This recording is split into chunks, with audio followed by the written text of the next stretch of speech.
Hello, everybody. What's up? Hello. What's up? We're here. We made it. We did it. Hello. We're having Hello. technical difficulties as always, but everything is fine now. I'm really glad we got that worked out, and I can hear you just fine, Alejo and Nick and AC.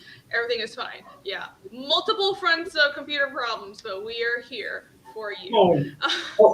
Oh, and also, guys, just a little correction here, since from when Erin was posting about Alejo, he is actually the artist on the companion piece to Kids and Monsters. He's actually the one that worked on Nail and Goo, which is like the next campaign that is coming now on this one. Okay. Oh, I thought it was a companion piece to the current campaign. It comes like it's the ash can that comes on this one. Yeah, that's what I.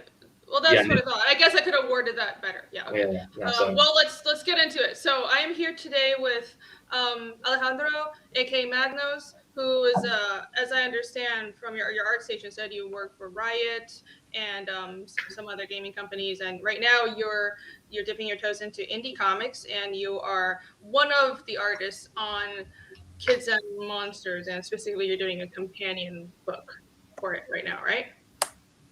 Yeah, right. But the comic in which I'm working right now is not part of it's not part of Kids and Monsters. It is a totally different comic, which is going to be launched next year. But right now this small comic is part of the campaign of Kids and Monsters, but it is not part of the same history. Okay. So the same story. Yeah, just an ass can that comes together with it. Yeah. Okay. So what is Nails and Goo? Is that shipping with Kids and Monsters? No. It is it's not. Totally different comic. Oh, I totally got that wrong then. My bad. But you are working with Adam Lawson for his next campaign. Okay, got it. Yeah, we had him on the show 2 or 3 weeks ago. So cool. That's really awesome. Thank you for the clarification. All right, and I'm very excited to talk to you today. It was a coincidence that I had Adam Lawson on, and then he pulled up his campaign and mentioned you, and then Nick and AC and also Yvonne, who is in the chat, hi Yvonne, was like, oh, we know him, we know Alejo, so we have to get him on. That's so cool. All right. Hell yeah. So glad we made this happen. And of course I'm here with AC and Nick, my fiendish team and co-hosts. Yes, we're using a different computer today. Mine's in the shop, hence no camera for today, but we're here. Right. Yeah, it's just you're going to be a disembodied monster head today. All right, cool. Let me say hi to the chat real quick. Hello. So many regulars. Thank you for joining. Dan Ringo, hello. Kingdom of Squibs. Hail. The dying days of YouTube. I love that name. The dying days of YouTube. What about, hi, Yvonne is here. Yay. Oh. Yeah. Yvonne, you're welcome to jump in if you want to as well, by the way. I know you're shy, but you know you can do that, right? Eric, hi, what's up? Hello, Alex VRB, Magnozz Robot Fighter. And who else? John is here. Do I do yoga to this song? Sure, yeah. I don't do yoga, actually. Yoga bores me. I'd rather do exercise that's feels like I'm doing something. I hate yoga. I'm just gonna be honest. Lock it up, Pink. Hello, and Merry early Christmas. Yeah, Christmas is coming fast. Norin, Turbo, hello, what's up? I think that's about it. Odd Jobs, hi, Christopher. All right. Thank you all for joining us today, and let's get going. Let's get started. So, why don't you? I'm gonna let you tell us your history. How did you get started, and how did you get about to working for Riot? And just what's your general artistic journey? Take it away. Well. I'm mostly an illustrator.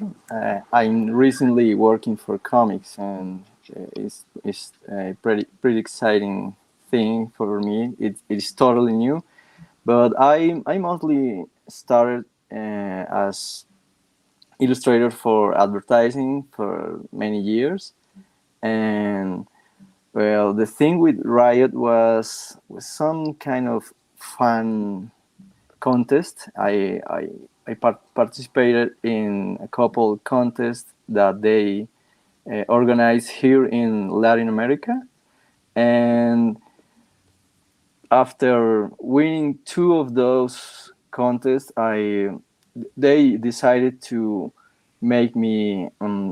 They want me to work for them as the judge for the other contest they were running, and pues, Nice. so yeah, finally I started doing some.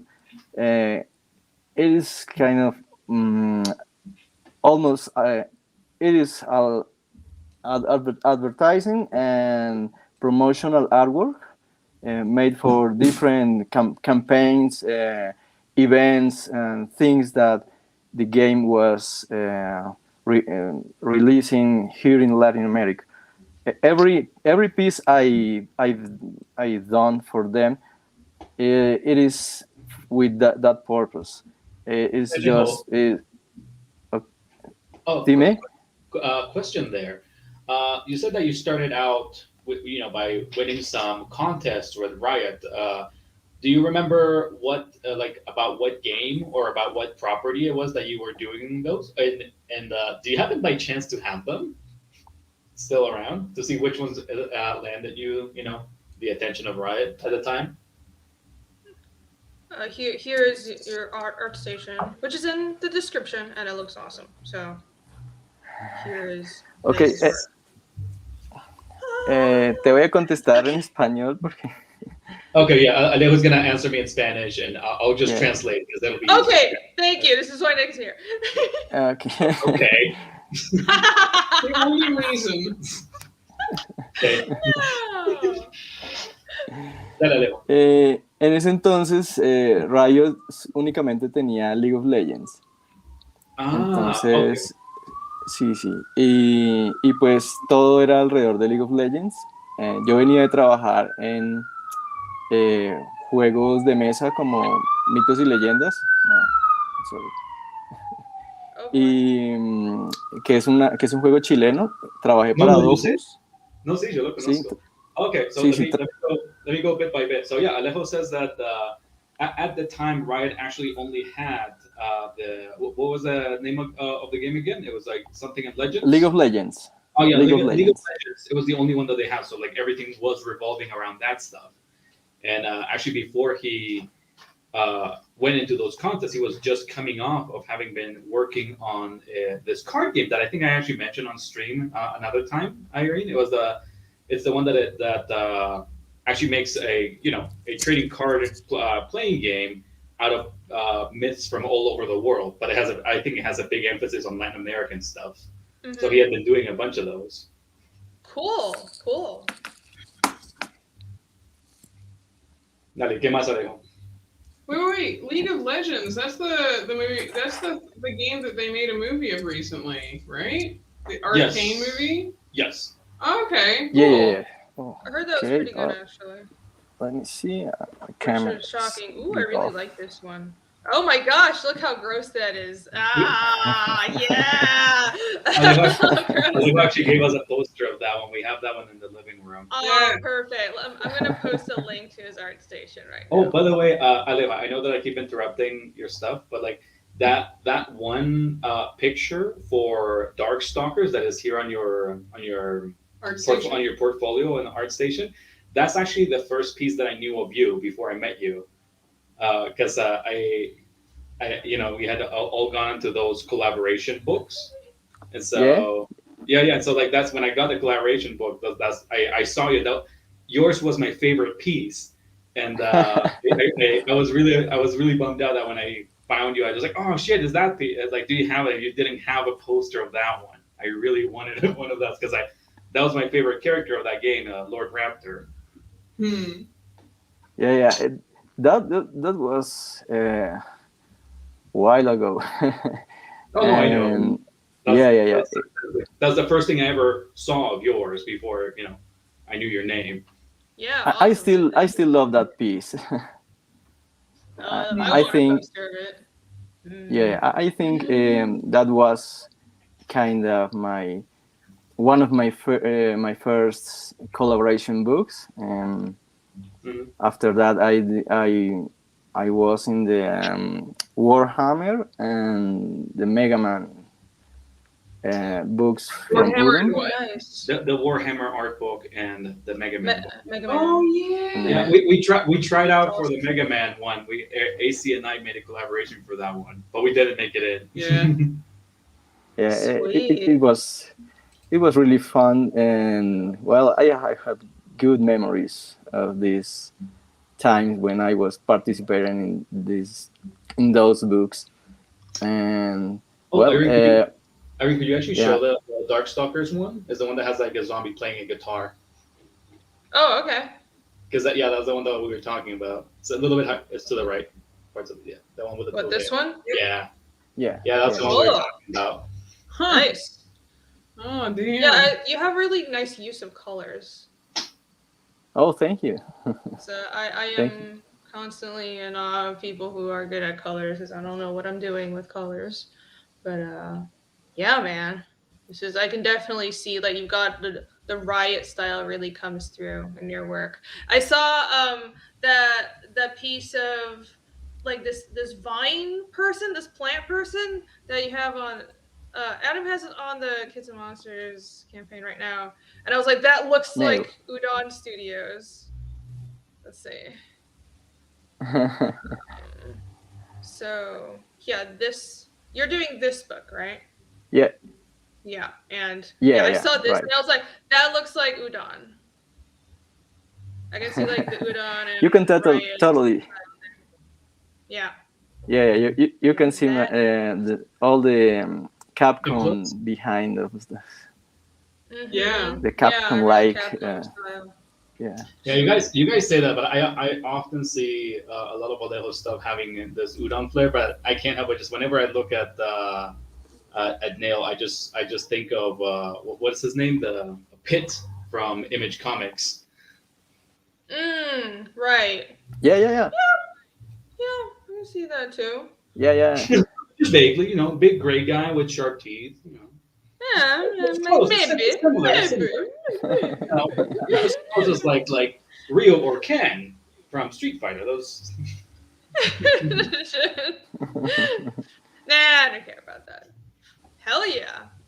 I can't wait for this. This action is gonna look great. I thought I could get this with this campaign. No. It's just like right? you're not. I think it's just that I was having a hard time understanding. It's just you said the book, so yeah, you can get the ash can here with the campaign. You just can't get the actual book. That's what Alejo meant by that. Oh, okay, yeah. There's yeah. Okay. Right. So this ash can that is currently on the Kids and Monsters campaign is by Alejo. You can get the ash can right now. Yeah. Got it. Link in the description. Back this book, everybody. All right. Yes. So did you go to art school, or are you like self-trained? A little bit of both, because I started studying arts in Manizales here in Colombia, and I didn't finish because at some moments it was a bit. We had problems of money, and also this it wasn't what I wanted to study really. It was a lot of theory and fine arts thing and all this stuff, and when I was when I was studying, I passed most of my time in the library. Mm-hmm. Yeah. Yeah. And yeah. And once I had the opportunity, I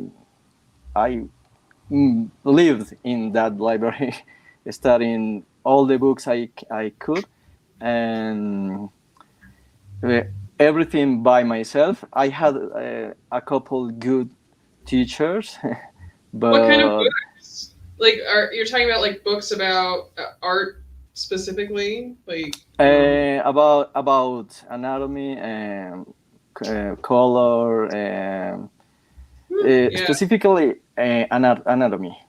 yeah, I was studying like I don't know like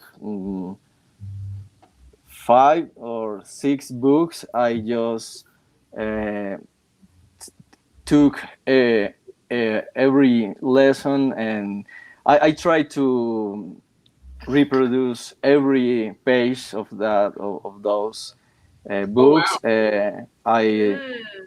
I committed myself to learn every muscle. It was hard. I think it were 2 years only doing anatomy, only doing studies. I had Damn. friends that Oh, I uh, like this one. that helped me being models for my life drawings. Oh man. I draw in the streets, in everywhere. I was trying to get all that information in my head, and obviously I wanted to do something more stylized, but I knew that I needed every information about how the anatomy works, how motion, specifically motion. I always try to do something that is like in Dynamic and motion. like Like fluid. yeah. Hmm. That was my We goal. Yeah, and you know what? Like going off of with Alejo mentioning this stuff, that's one of the things that being in college over in the U.S., I ended up noticing that a lot of the kids there took for granted the fact that they had large libraries that they could get access to, and also live drawing. Because over here in Colombia, it was impossible to get live drawing. Really? Yeah, it is so hard. Even if you're in Huh. college, it is so hard. You have to like book up these sessions, and they're very they're very few and far between.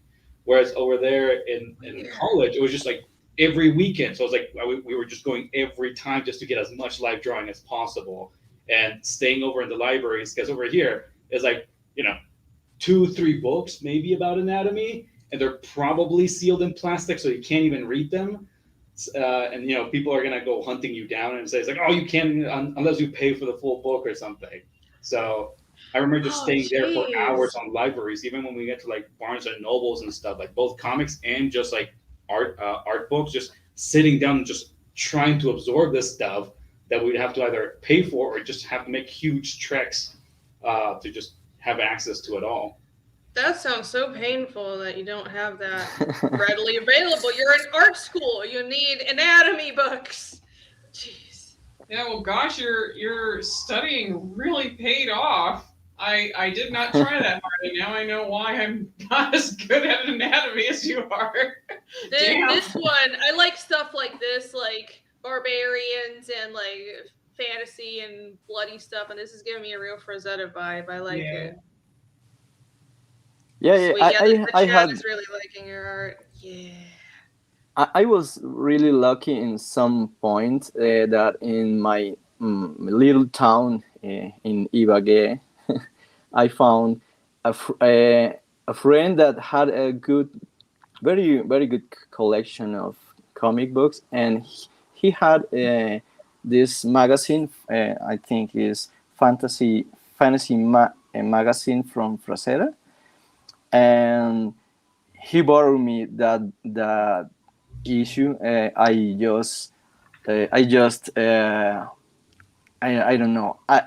I almost damaged that the that magazine because I studied almost every day. And in that magazine, I remember it was also it were also some pieces from Joe Madureira and another artist that were really good or that are really good, this little magazine. I we here in Colombia we don't have these mountains of comic book magazines, comic Or even books, or reference. Yeah. we had a little. Mm, uh, Bookstore. we didn't have where to study those things, where to find. Uh, we knew X Men and Spider Man and everything just because the Saturday morning cartoons, but we didn't have the comic books itself. We didn't have anything. No, like sometimes we would find one, but it was just like it would be like once in a blue moon. You find like one or two comic books, and they're also like really crappy reprints from like Gargola or something. And so like if you guys actually look at the pages, they're really thick. They're like like that very like kind of plasticky paper, and the printing almost has like a double image on a lot of it. And so it's like it was just hard to find any comics at all, and we don't. And Colombia was also it is still pretty bad about ordering stuff. It's just that recently is that we now have actual access to Amazon, but for the long and that only started because of COVID, because now that they're actually just like putting decent prices, but that we couldn't even get things delivered here, and unfortunately that also has you know made a foothold for there to be a very big pirating community here in Colombia. Everybody has pirated skins, and that it's made it even harder now. That it's like, okay, well, we now have access to a lot more stuff. Maybe we should stop pirating so much stuff so people actually want to bring those books over here. Yeah, that would be nice. No, but now people like don't want to let go of like, but it's free now if I just pirate it again. Yeah, that's hard, but well, you get more stuff though if the I don't know. I'd assume that if the pirating you get higher quality stuff if it's not pirated, and also more franchises will go over more quickly. Yeah. Let's see. Yeah, I also had one my the first manga Japanese manga I had in my hands where was Akira. It was in Japanese, and Huh. my friend borrowed me that. I had it like 1 year. I I read that thing without understanding anything, but the images, Yeah. and it was a blast. I loved that book. I think I've read Akira like I don't know 5 times, and Yeah. I love it. The when I had this in my hands, that book in my hands, it was like I I want to do something like that.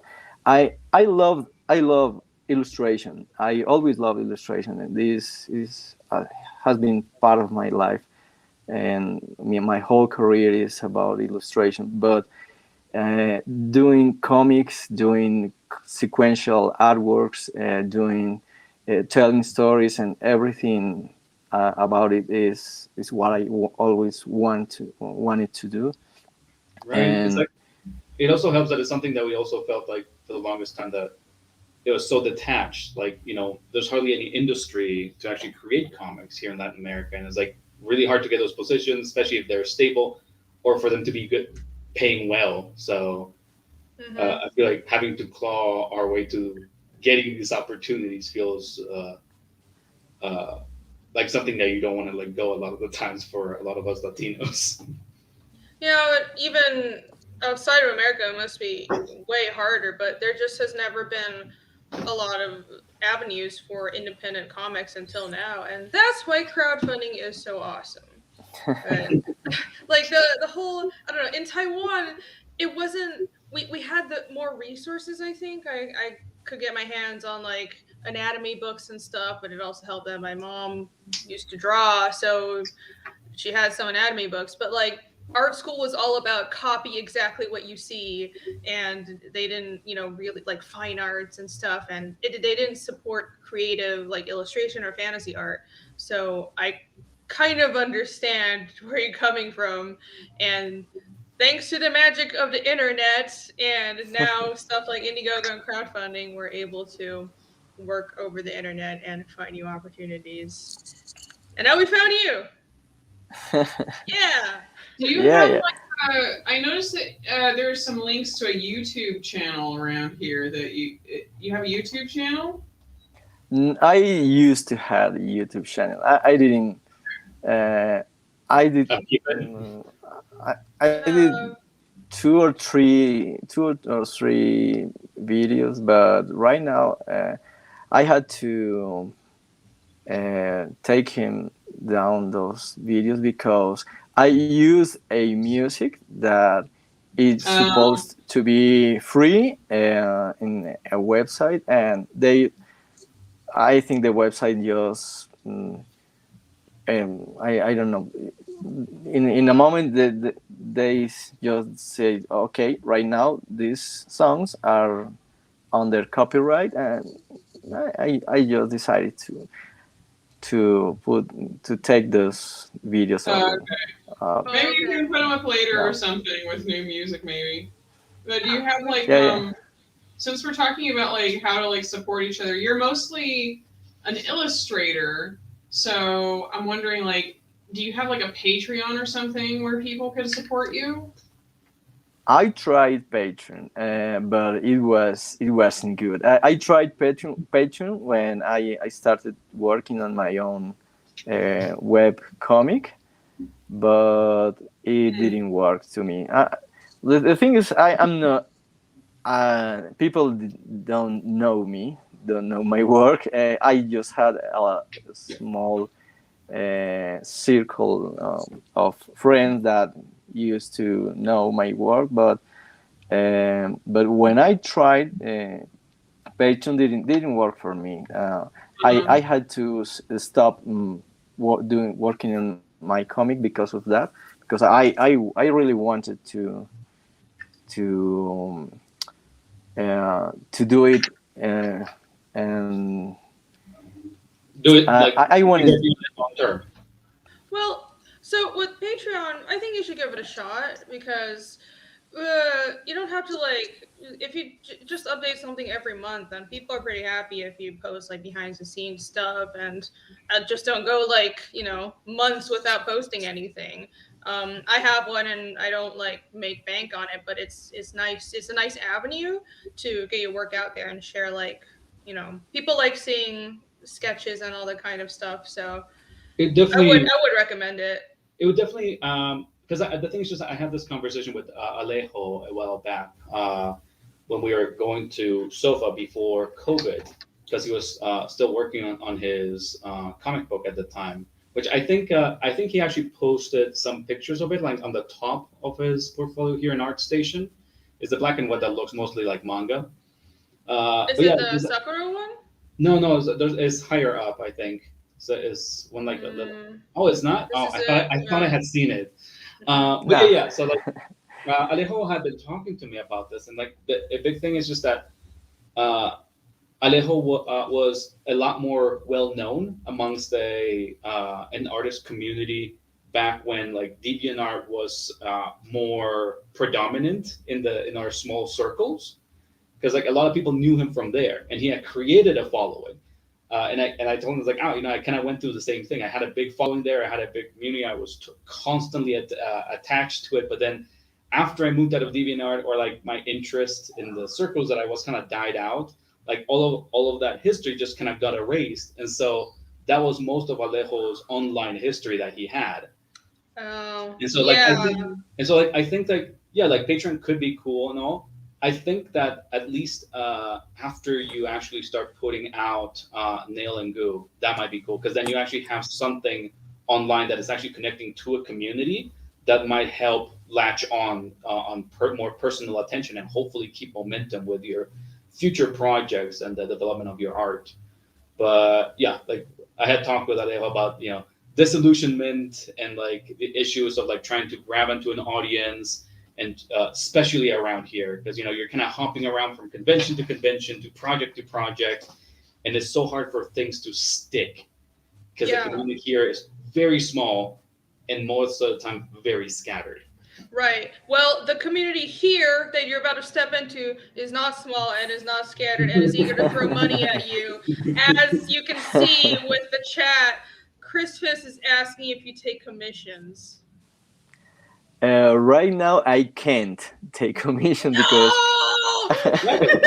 He's busy working on a comic. Yeah. Dude, I can see Chris is the creator of another fantasy comic, and your style will be perfect for him. So you should let him know when you can take commissions again.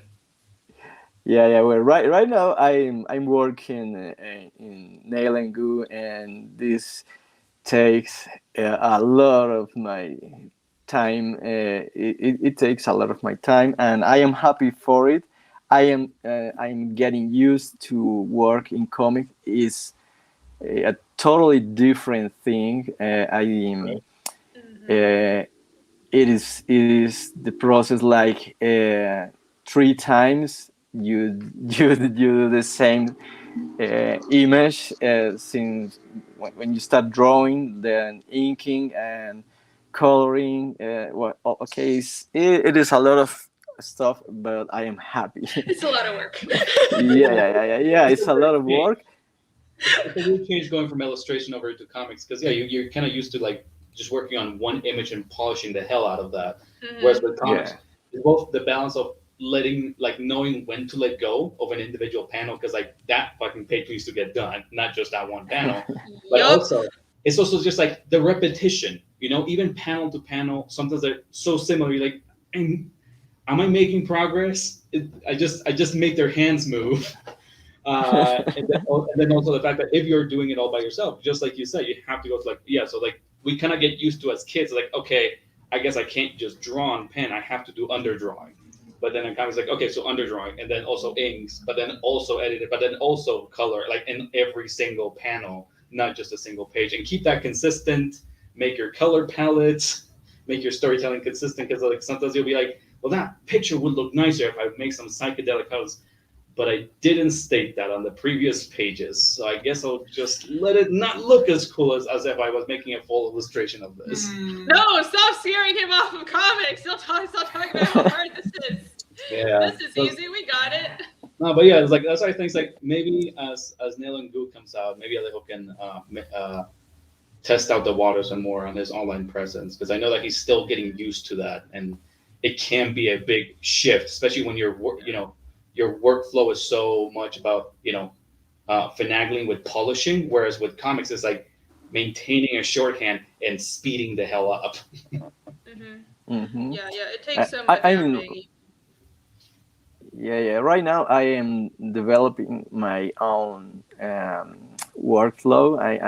I'm trying to do some kind of system that can work for me, because I saw some tutorials and advices, etc. But I think for every artist it doesn't work the same. So I am trying. Right now I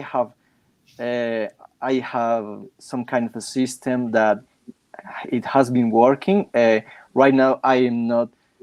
The thing is not taking so much time. The same time that the time I spent in when I started it was a lot more than the time it's taking me right now. So it is a question of getting used to and develop my own workflow or my pipelines or whatever. I find that really streamlining it.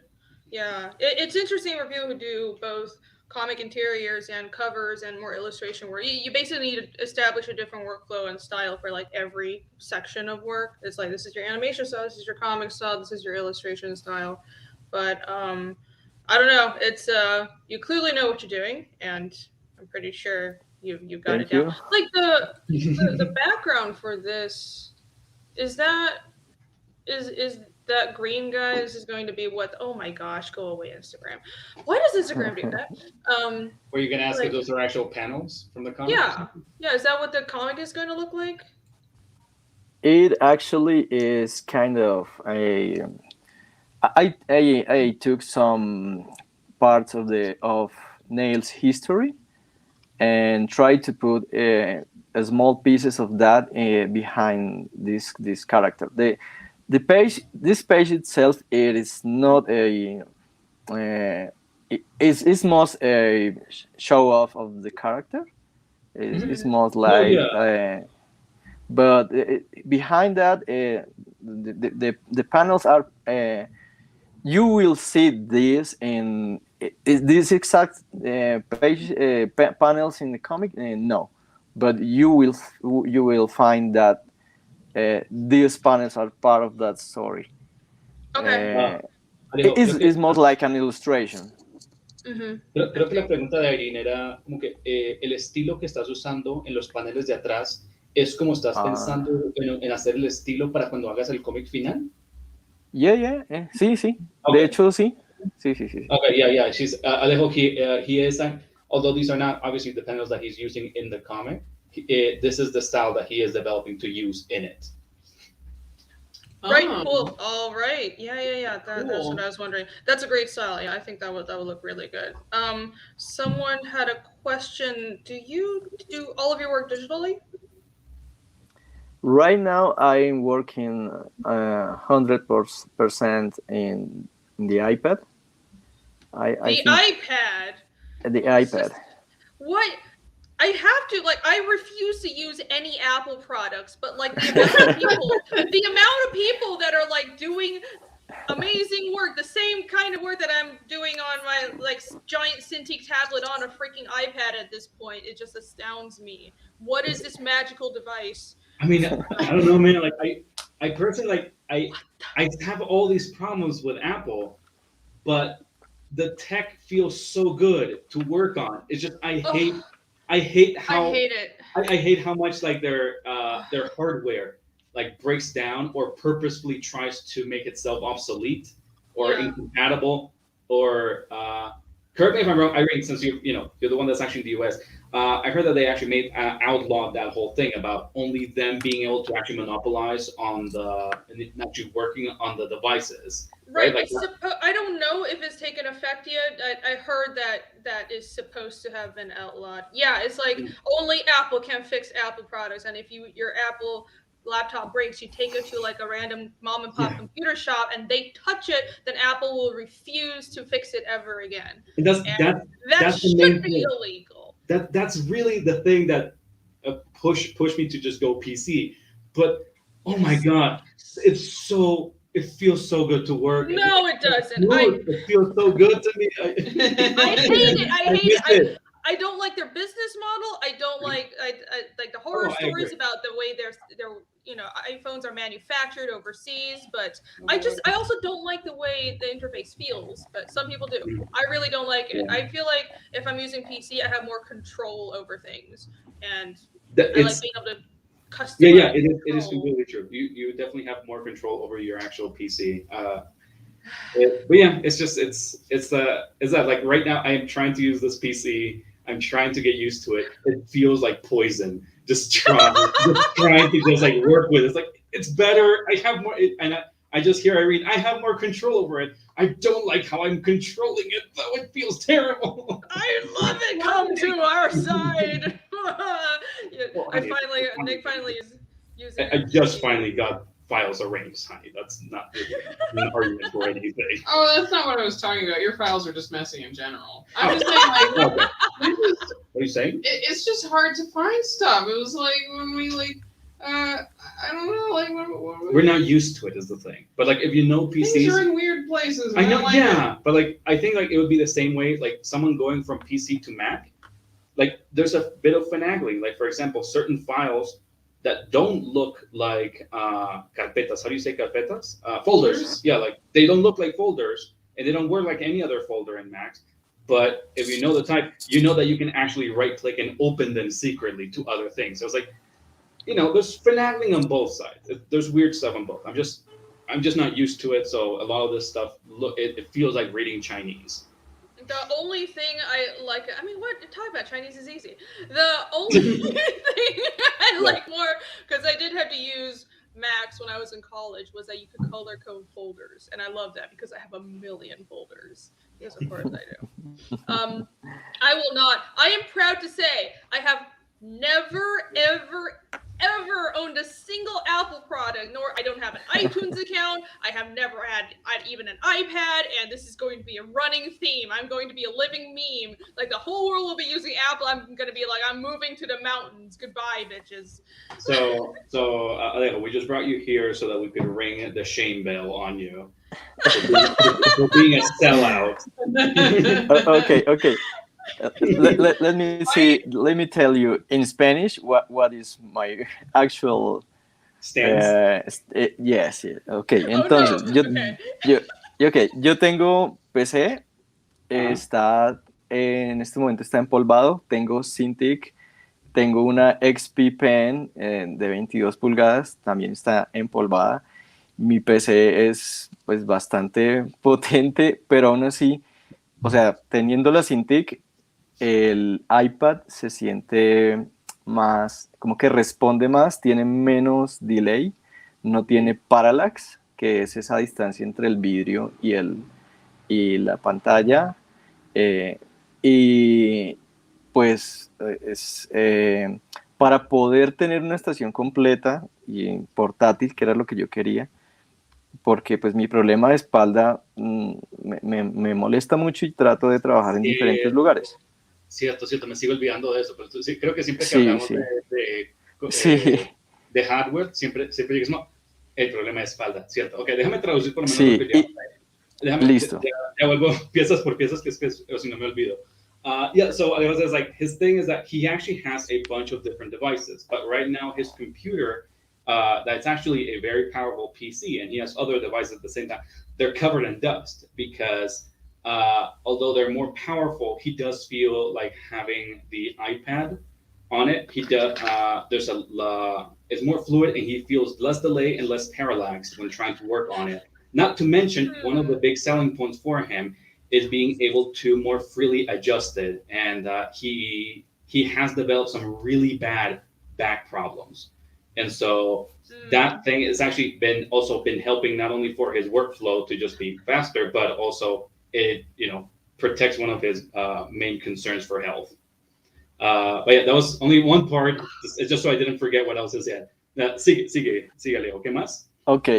Y pues actualmente entonces lo que yo hice fue, yo compré el iPad y usaba Procreate, pero sentía que no era tan bueno, o sea, mientras tenía Procreate y Art Studio Pro, no sentía como que era totalmente profesional, o sea, sentía que me faltaban muchas cosas, entonces decidí pagar Clip Studio y para los shortcuts no solamente utilizo los que me da la tablet, sino que me compré este pequeño dispositivo, es de, a ver si se ve ahí. ¿Son como botoncitos extras que vienen ahí? Es un pequeño control de 8-bit Dog. Y ahí tengo todos los shortcuts que necesito para no utilizar teclado y pues el lápiz. Qué chistoso te ves usando los atajos con el cosito el control de videojuegos al lado. I wish my Spanish was not shit right now. Y eso es lo que en este momento estoy trabajando. Entonces, pues ya llevo un año entero únicamente trabajando con el iPad. Me avisaste cuando empezaste también. Sí, y pues actualmente el iPad Pro, tengo el de 2020, él tiene USB-C, entonces pues con el adaptador tengo pues prácticamente todo, o sea, es como un portátil, entonces pues no le he visto mucha diferencia y yo he estado siempre acostumbrado a trabajar en Mac y en PC. Yeah. All right, so he's kind of gotten used to working on both systems because of owning them. But yeah, it's just that he still does feel that smoothness in there. And the thing is that after he upgraded from the base programs that came with the actual thing over to Clip Studio, which he's quite liked. The thing is that he found it that he had all the optimal setup for himself, and he also connected this little thing. So he has this little video game controller that he actually attaches to it, Right. and that way, in that he actually has lined up all of his shortcuts onto it. So What? he just I know a lot of people who do that. Yeah, I Yeah, know he people looks who like- use like the little Nintendo Mhm. gaming, one handheld gaming things, and How do Nintendo you- Switch, and they program it to use your shortcuts. I No, use like a because- mini keyboard. But I need a whole keyboard. I He have so doesn't- many shortcuts. Not sometimes when you streamline your process. Like I honestly have like 5 shortcuts that I use for most work, and the rest of them I can actually like go slower because I don't use them as often. But having those immediately just speeds up your workflow so much if you know them. So yeah, I completely get that. It does look. I can only imagine that it looks goofy though. With you with the tablet, with the little gaming controller on the side. it looks cool though. Actually, I think it's like, oh yes, the little gaming thing. Yeah, no, I don't know that's about really looking smart. cool with that, like that chick yellow. Yeah. Yeah. Bias. Be proud of it. Be proud of your goofy little. It's so tiny. Oh my gosh, it's so small. yeah. Oh, that's great. That's right. Sim says he uses Hoyon. How dare you? Is Hoyon a Chinese company? Sorry, reason why I haven't bought anything from them. Anyways. It's not gonna do that. I need like a meme. I need a short video to play for every time somebody mentions Taiwan. Can somebody make me a meme with a Taiwan flag or something that I can just like pull up? Because I need it. You need to be better at being a meme lord yourself, Irene. If you're gonna be making... What? I'm not enough of a Really? meme lord? I don't know. How I just dare you need to actually like, bump up your charisma in order to be meme worthy. I don't know. Damn! This is a challenge, everyone! I feel like that demands more activity from the community because I feel like Irene has put a lot of gasoline out there for them to actually use this. Like You I could so. definitely see this, like one of Irene's screeching is just like be on. Oh, screeching and the Taiwan flag. Just like, Oh just, my like, gosh. just like put someone just like with a vein popping on their forehead, just like when a guest that starts talking about custom languages or something. Oh, Taiwan? Yes. What does that have to do with We're Taiwan? talking about Irene, not about Taiwan. Okay, specifically. no, we're talking about specifically Taiwan memes with Irene. Are you trying to say that Irene is synonymous with Taiwan? Yeah, shut up. Ariel, I am the whole That is- country. Ariel, that is so white of you to say. Oh You my should be god. embarrassed. You can't bump me. I'm on the same channel as Nick. Don't use Nick as a shield. Can't believe you would do that to Irene on her own channel. I'm using Nick as a shield. Oh my gosh. Here we go. Here. I'm trying. There we go. Taiwan! Woo! Okay, we got a meme. Love that you also got that one with like the most stock symbols on top of it. Yeah, I know. That's terrible. I can't. Here we go.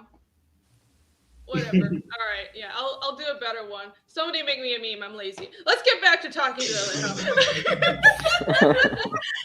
I will. I'm gonna buy one and film myself standing in front of it and screaming on the top at top of my lungs in my yard.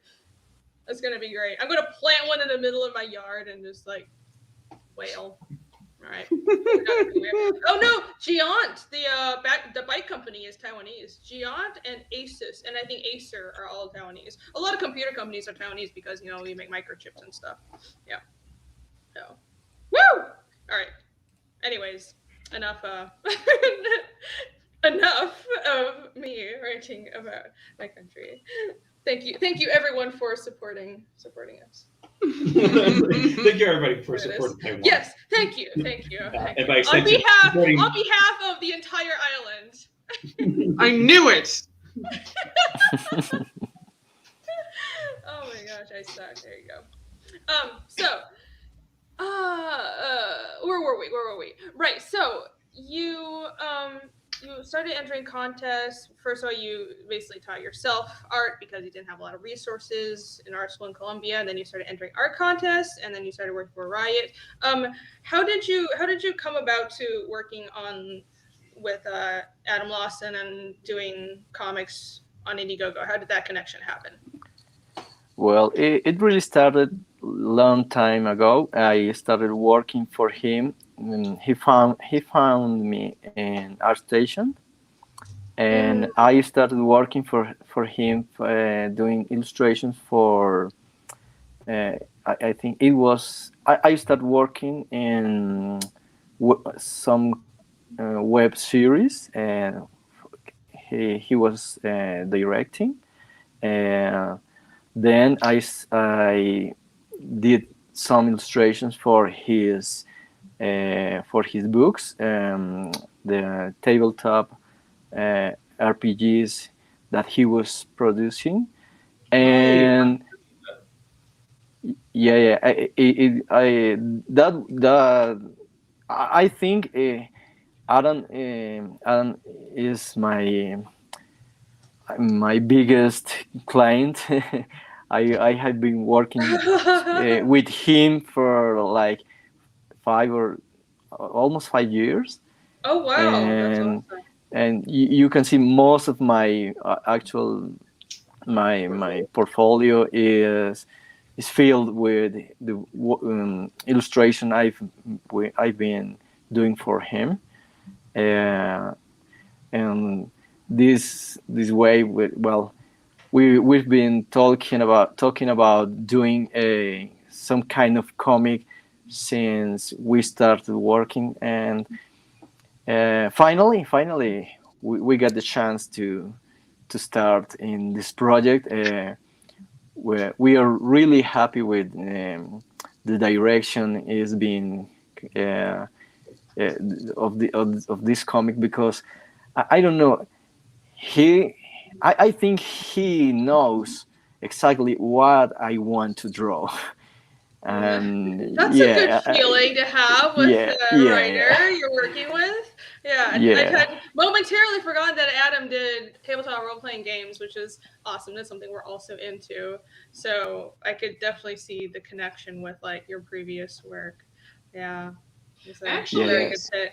On a quick tangent, speaking of tabletop RPGs, we actually did play a short game with Alejo. Oh yeah, that's right. Like, for those, I actually told you about that, Irene. It's just that you didn't. Maybe since we didn't. I just don't listen. No, it's just that since we're not having Alejo as a guest at that time, we're not connecting it to him right now. But like, probably. The master of the Fallen Fortress that we were playing with you guys, that Alejo was our guinea pig when we actually were testing it out to see how well. Oh, that Alejo! Yeah, that's. I mean, it's just like right, that Alejo. I totally remember. Yeah. I'm a great friend. But yeah, that's actually how we measured that the first floor could actually take about just like one session. Cool. Yeah, so, that's really cool. Yeah, Alejo came over and visited us, and we just played like the first floor together, just him and me. We were playing two pre-made PCs. Yeah, for those that, if anybody knows Pathfinder, because those are the pre-mades. Ariel was playing Kira, the cleric. I was not. You're not? I was. Oh, right, the other divine caster, right? The Oracle. I forgot her name. Okay, right, yeah, and then Alejo was playing Valeros, the fighter. Okay. Right. Yeah, that was a really cool class. But she's blind. She's like not entirely, but she's the woman, the Parisian who was like wearing like red strips and like no. That was a sorceress. No, it's just like it's this weird like she's kind of like African themed, and she just has like white eyes. She has like the white and like a big staff. She has a cool headpiece. But yeah, anyway, they played that. It was pretty fun, and we actually were surprised because Alejo tends to be really shy when we hang out and do other stuff. It was cool that we broke the ice on that, and I think it helped to play a drunken action man. Oh, that's great. Yeah, so when you guys were in talks about like what game to play on Irene's YouTube channel, Nick was like, "Oh, well, we could play this one. We actually, you and I started it. It was kind of a proof of concept. It works pretty well. Let's do that one." You know. Oh yes, John. Everyone other than me currently in this chat or in this panel is in Colombia. Right. Yeah. Oh, it's Colombia with an O, not a U. Oh, so I know how to pronounce it. Okay, Colombia. Oh no, we're correcting the people writing it, but yeah. Oh, okay. If you ever visit Colombia, it's like one of the main tourist items you can buy is like hats. So it's Colombia, not Columbia. Yeah, I've actually had. It is so common. Dude, I've actually had North Americans actually stop me. I was like, no, guys, it's Colombia with an O. I was like, no, you're wrong. Nick, it's actually written with a U. I'm familiar. What? They're correcting you? What kinds of I've had that conversation. And like, oh my god, multiple people. Like, I have that conversation. Like, it's just like, oh no. That's okay, Nick. It's probably because you talk Spanish. What the shit? Oh my god. You spell it. Yeah, like even in that conversation, we're just like, no, guys, you're thinking about the place in Canada that actually is written with a U. Like, no. That's how you write in English. That's sad. That's sad. Yeah, it is spelled with 2 O's. Yeah, but yeah, you can get a lot of memorabilia here, just like saying it's Colombia with an O. Yeah, there you go. Yvonne is correcting us. So, besides from nail and goo, what I can't remember if it was nail or nails. Snail and goo. Are you working on anything else? This is yes, but right now I can't tell anything about it. But I see. But I think I think it's mostly nail and goo. Right now it's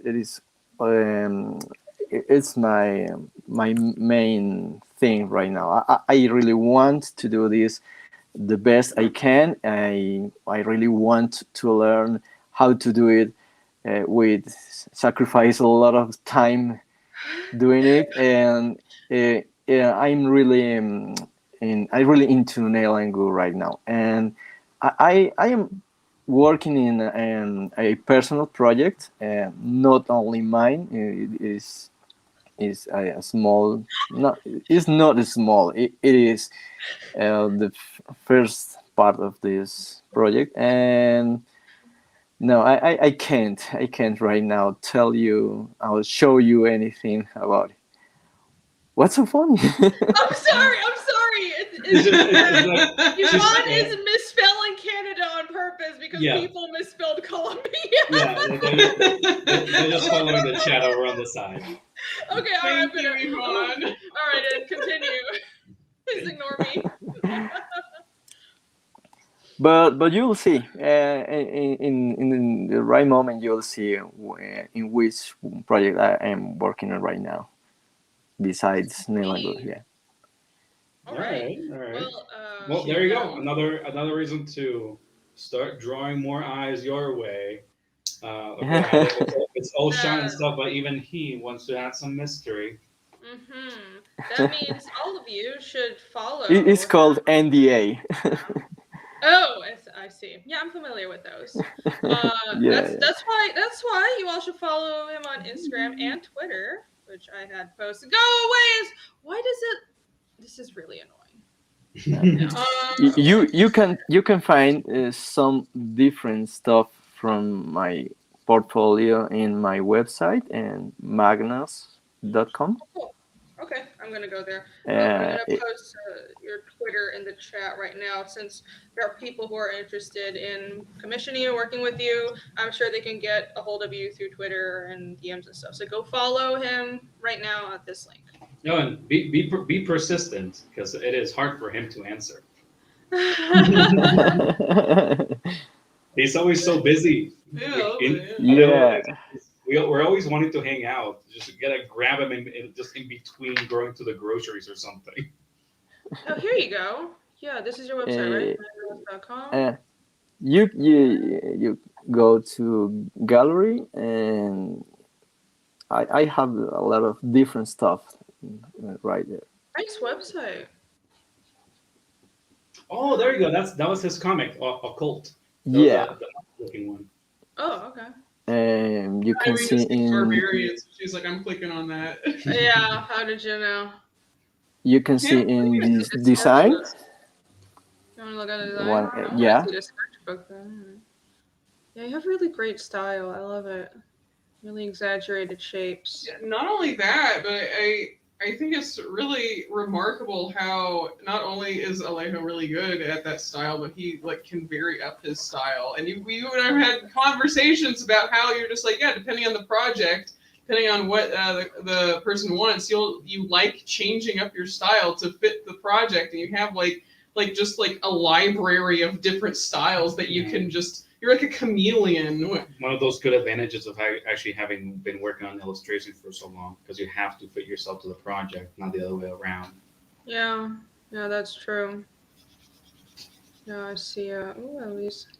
Yeah, you have like weird kids and book style, kind of the Capcom style, but then like some of your fantasy paintings are like More standard. rugged. Yeah, more rugged, like World of Warcraft style, or more like Wizard Video gaming. basically. Yeah, video gaming. Yeah, definitely got like a nice variation. Yeah, and oh yeah, like and you can see a big contrast too if you look at that manga comic that he did, because it really does feel very Let's different from all go his look stuff. at the comic. Where See, like, is yeah, this Occult. one? the Occult. one.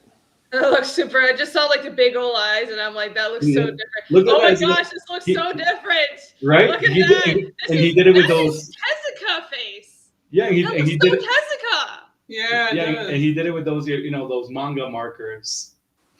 Oh my gosh, I love it.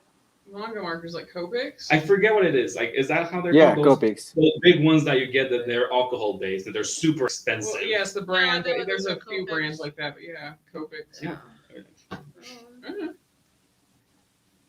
This so reminds me of Tezuka's style. Yeah. Sweet. Man. So yeah, everybody line up for commissions because he's gonna be booked up. Hire this Oh. man. I would like to That's awesome. to do some different stuff. Woo. What? I would like to take some commissions, but it is really impossible right now. Oh yeah, not right now. Good. But eventually, Yeah. yeah. I'm glad Make them you're wait. busy. Make them wait. Oh, that's sweet. I want to see the sketchbook. Do. I love looking at artist sketchbooks. This looks cool. Yeah, shocker. I clicked on that, right? Really for Dena. Oh my gosh. I still struggle with muscles. Like, people tell me I'm okay with muscles, but I still feel like I don't know what I'm doing. Like that.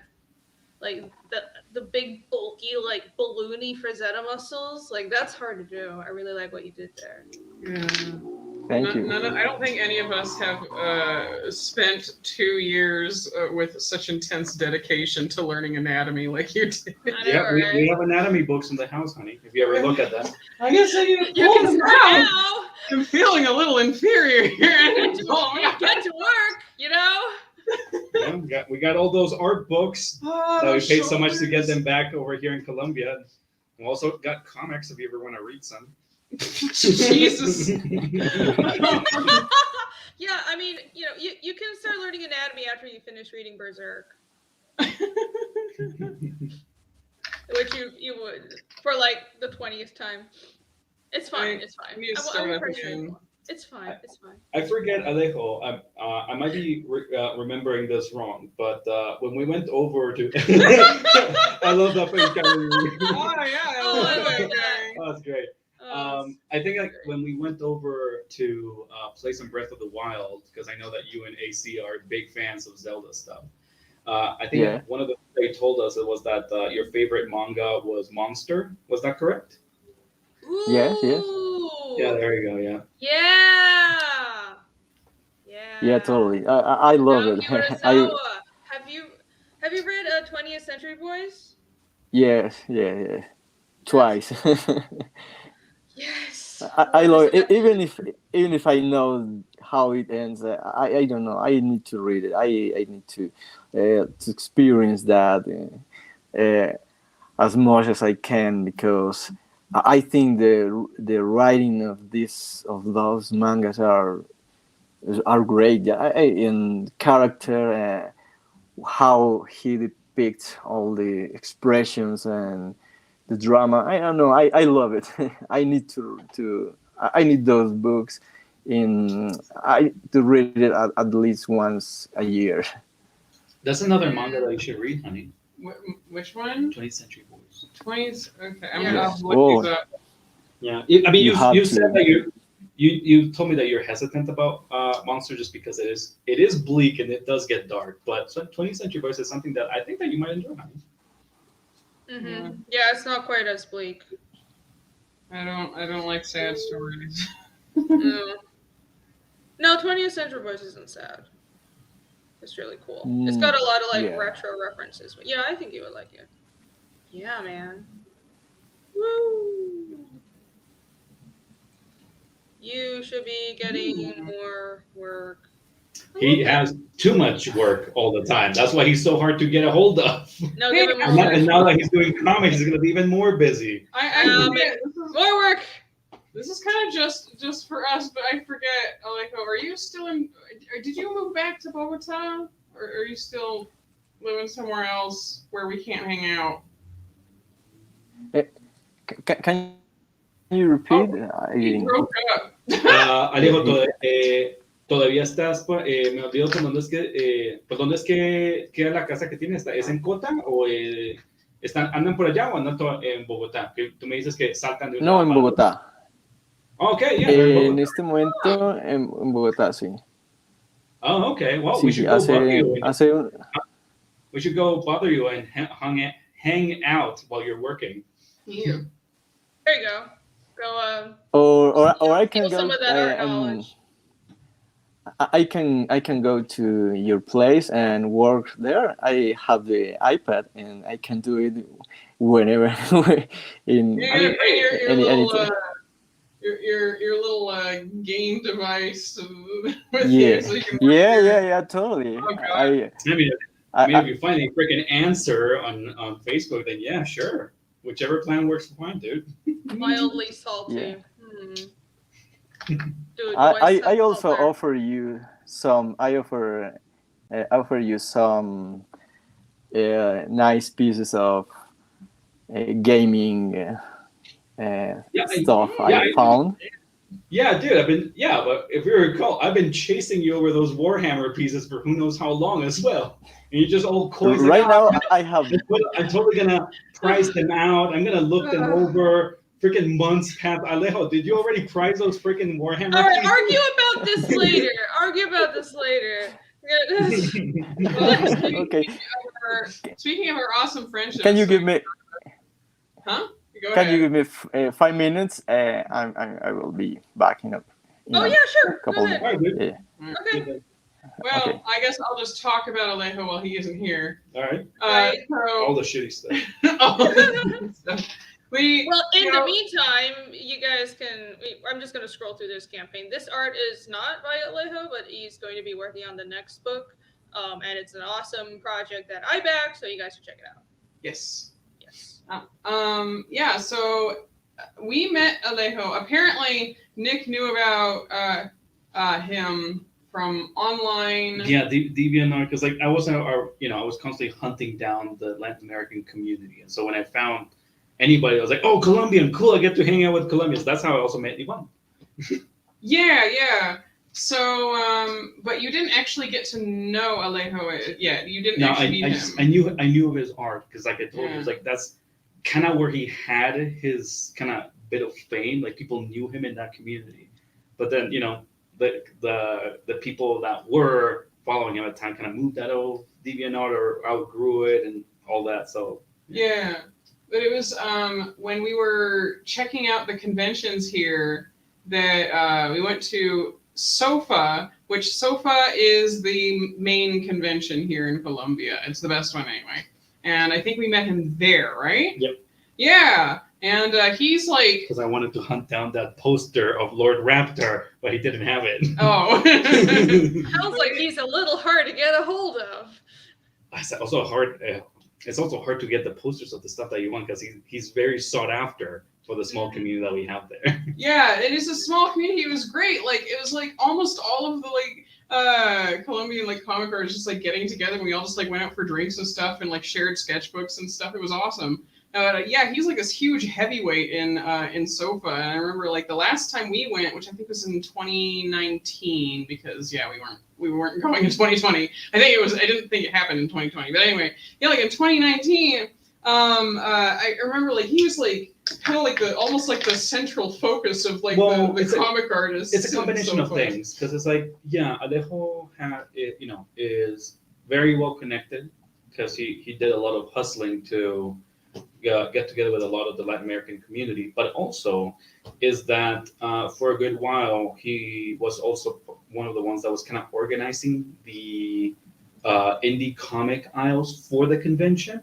So he was kind of like in that what do you call that group of people that would just kind of like discuss the details and stuff like that. So he also got to like decide who to invite, and that's why we like when he was there, we're like, Irene, Alejo was looking for someone to invite. Good excuse for you to come over to Bogota and stuff. But, those plans didn't pan over and whatnot. But that's one. Like, everybody was not just, like, knew him from friends and stuff, but all the other people that you saw around him is because he was the guy to ask about, how is this going? Where do I sit? When is this event? It's like, so he was kind of running around helping people. Yeah, it was awesome. He looked really stressed. He wasn't really happy too, honestly. It was great. Oh gosh. So I'm hoping SOFA is still gonna. Apparently, it is going. It happened. Yvonne went. It happened. Yeah, it happened. Honey. Right. Yeah. I just keep thinking about like COVID. I'm just like, I'm not going. I'm not going to conventions. Well, yeah, because we hadn't even been able to get our shots back then. Yeah. Ooh. Yeah. Adam in the chat just said he's going to share a link. He's going to show us grayscale pages of the whole ash can. I'll only show a few. I'm not going to show the whole thing, but apparently we're going to get a sneak peek at the ash can pages. This is awesome. Oh, sick. Ooh. Yeah.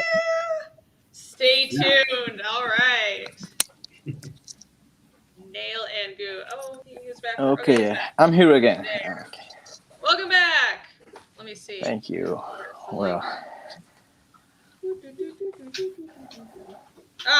All right. Let me, Adam just sent me a link. Fill the time, talk about yourselves. Hold on, while I pull this up. Give me a second. So anyway, going back to those Warhammer pieces. Oh my god! Yeah. Talk about Pathfinder. The chat likes that. Hey, Nick. Oh, that's so neat. Yeah, full screen, Irene. Alejo was talking to me about this. Like, he found these actual terrain pieces to add, because on our original game before we had to move over to Roll20, the only buildings and like actual terrain that we have are like really cheap like manger pieces that we have. Oh my gosh, yeah, that's like nice. You never see that stuff around here. Yeah, or if you do, someone like imported it like a long time ago. Wait, you're not saying they made that, are you? No. It's just like he found this collection of pieces that he can go. So it's like it was also showing me some like other figures and whatnot. So I'm talking with him about the pricing. Oh, okay.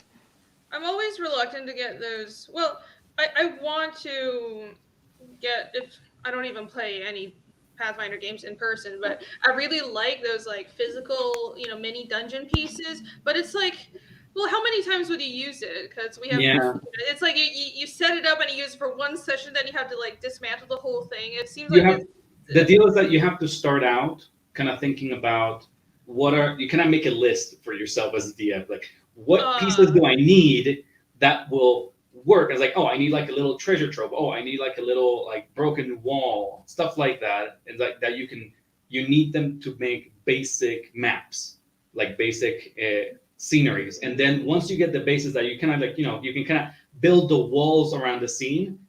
And then when you get addicted, you start splurging more and buying those more Right. moments just to like, hey guys, I won't use this ever again. This was $70. Let me just put it in the middle for you guys to not interact with it at all.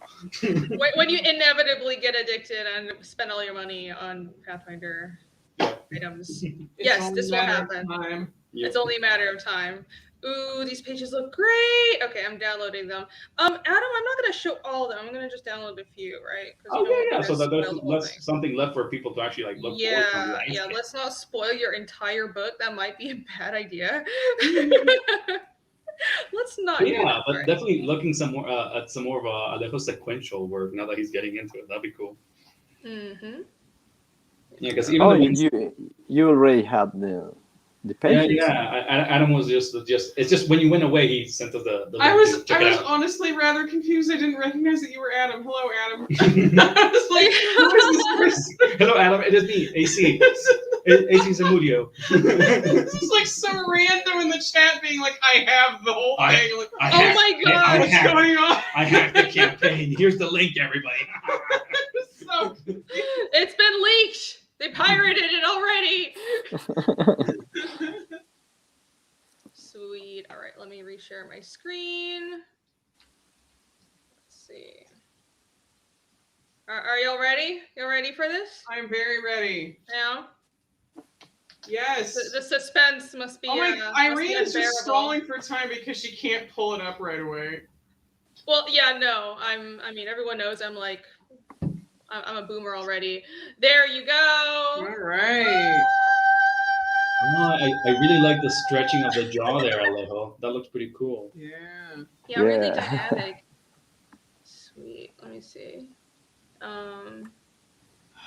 I really this double Dynamic, spread yeah. really caught my eye. That's something that I've been trying to push, just like stronger shape language and really dynamic, action scenes, because I feel like the way I was drawing in art school, and I don't know, it's kind of just the result of a lot of things I worked on. My anatomy was really stiff for a long time, so I'm trying to get more flow and more motion to my work, and you do a really good job of that. I think in college you were like kind of known as the technical artist. Yeah. You're the other, like you're the one that had the bigger grasp on there, like starting out in like early perspective classes and stuff like that. Yeah, like that makes environments really easy for me, but honestly, like people was a struggle. But you need both. You need to Yeah. like understand motion, but also the technical building blocks like structure and perspective. You have to be all well-rounded, especially if you're doing comics, because you basically have to know how to draw everything if you do comics.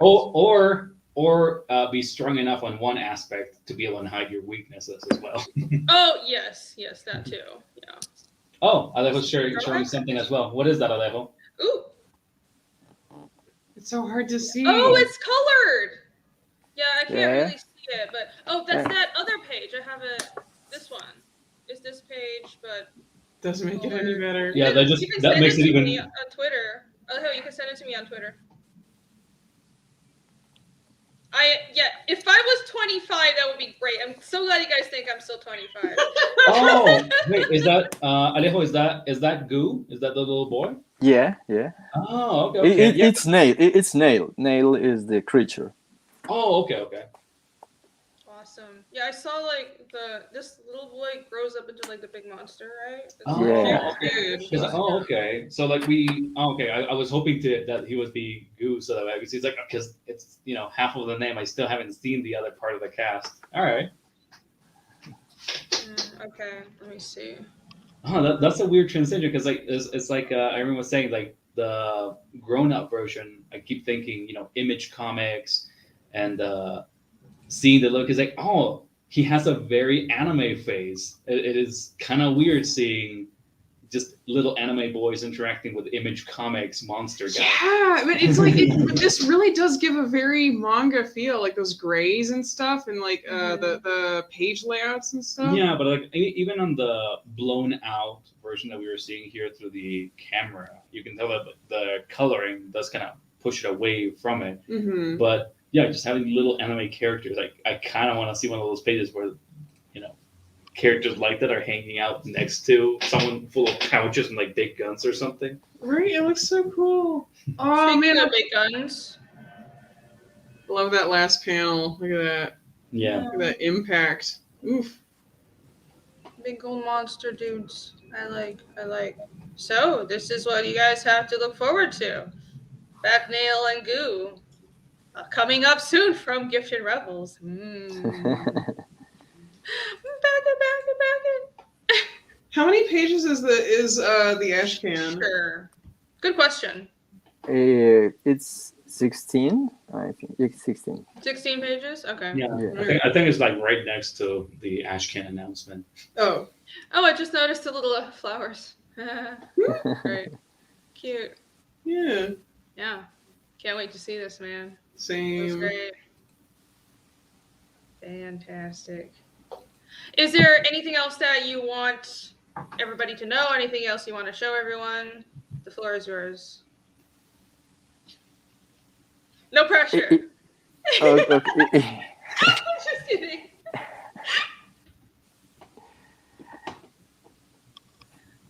Should I go over to your website and just see? Okay, what? And I think that's it. I'm all. I think you can see all of my process in the website. You can see more of my. I have projects and stuff like that. But right now, I'm really happy doing these comics. I already. I am already thinking about doing less illustration and more comics and Come to the dark side. yeah. I think the whole thing is what I always wanted to do. I know that this is a kind of cliche that every illustrator say, "Hey, I want to do comics for a living," but We wouldn't know, it man. is. I don't think it is. No, I don't know. No? But it's like Not a we cliche. wouldn't know because we don't really. Since this is mostly like a on this hangouts we mostly deal with comic book artists, and we also go around comic book artists. We don't know what is cliche for a lot of illustrators. Oh, I okay. don't think a lot of I haven't heard a lot of illustrators be like, "Oh, I want to do comics." Yeah. You can hear that everywhere. Yeah. In my experience, most of my friends who are illustrators, in some time, they said that they say, "Hey, I would like to do comics, but it is too difficult. Not because it's difficult to draw, but because it needs a lot of different things that you don't know as an illustrator. You need to know how to tell a story. You know how to do the acting. You know how to do a lot of different things that in illustrations you don't need to know. Like pacing. Yeah. Yeah. Everything is, I think, is not totally different, but yeah, definitely you need to know more things than just draw or Yeah. paint. Yeah. And this whole thing is really difficult, and you need to make a lot of sacrifices just to get there with good results. Right now, I'm struggling with some of those things, but I really want to do a good comic. I know I can draw well, but I I don't really know if I can tell a good story and until you can read it. Yeah, it's you're having to flex some new muscles that you hadn't had to. Yeah, No, and don't worry. it We is all have the same fascinating. story. But it's a learning process, and I think especially in indie comics, I think you're already leagues beyond a lot of people that are starting out doing independent comics, and like I think just from seeing your pages, the storytelling obviously is there. The art looks good, and like you're paired with a good writer. When I've seen what Adam does, I really like it. So I don't think you should. You've got a lot to worry about. Yeah, man. It's this But I like to chat here worry. is very supportive. Oh no, yeah, we all do. It's just a reassurance that your work looks cool. That's all we're saying. Mm-hmm. Oh, Yeah. thank you. Adam is yelling at me to show Giant Slayers. What is that? Where do I go to show that? Did I don't see it on your website. I think in the gallery you can see some designs and illustrations. Oh, it's in here? In the middle, yeah, I think. Is it where? I think that This one? That looks like a giant nope. No, Oh, I that's see this one. That looks cool. a- I mean, like the okay.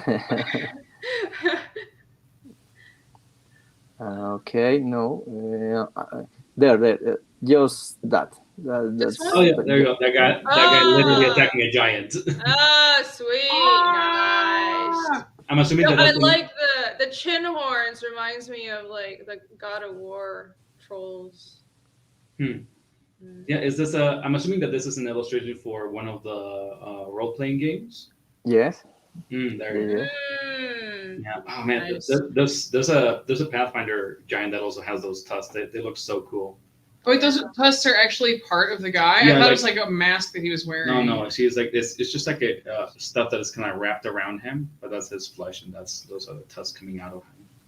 Oh man. Yeah, that's Yeah, awesome. look at the detail in the skin and I should have just sent Adam the link. My God, I did not write this. I'm sorry, Adam. Yeah, even with a giant next to him, just like the rendering on those tanned muscles, just like it's immediately the focus of the picture. Look at those muscles. look at the sky. It's just This so reminds me good. of something in our current Pathfinder campaign. Oh, does it? I don't know what you're Like thinking of. The swamps, the Oh. environment, not the characters.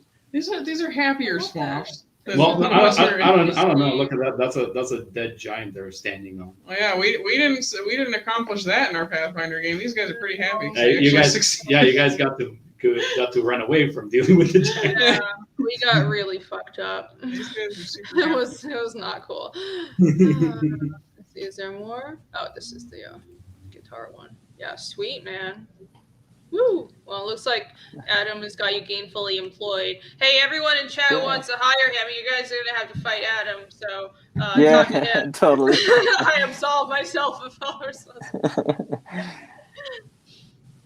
Yvonne said, the sad truth, because most of us have to go over different lines of work, I don't have time or a team to achieve a full comic.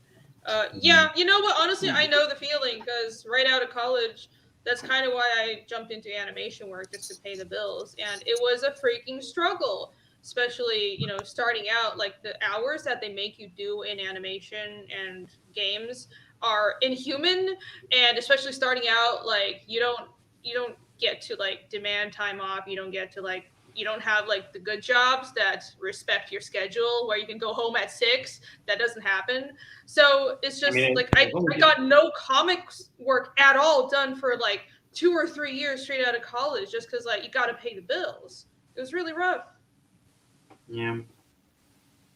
I think a lot of artists experience that, dude. But Yeah. we work our way up. It's like being able to do comics is almost something you have to work your way up to that. And it's really sad that that's just how it is, right? You need something else to keep you afloat while you work towards it.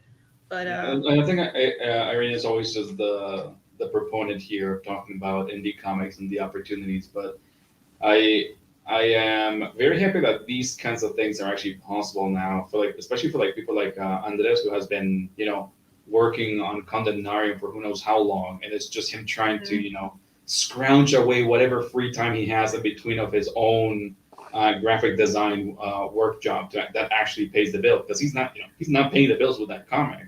And the fact that we saw like that level of polish by himself making that full thing, all of this online stuff that we're being able to actually make comics here. It's really good. Here's hoping that we can actually make them profitable around here in Latin America. Yeah, no kidding. I mean, I go on and on about like indie comics and Indiegogo and all that stuff. It's because personally it helped me a lot. And even though I worked in mainstream comics, I mean, first of all, honestly, I'm doing better now that I've gone independent. It's sad and weird, but I'm not the first person who said that.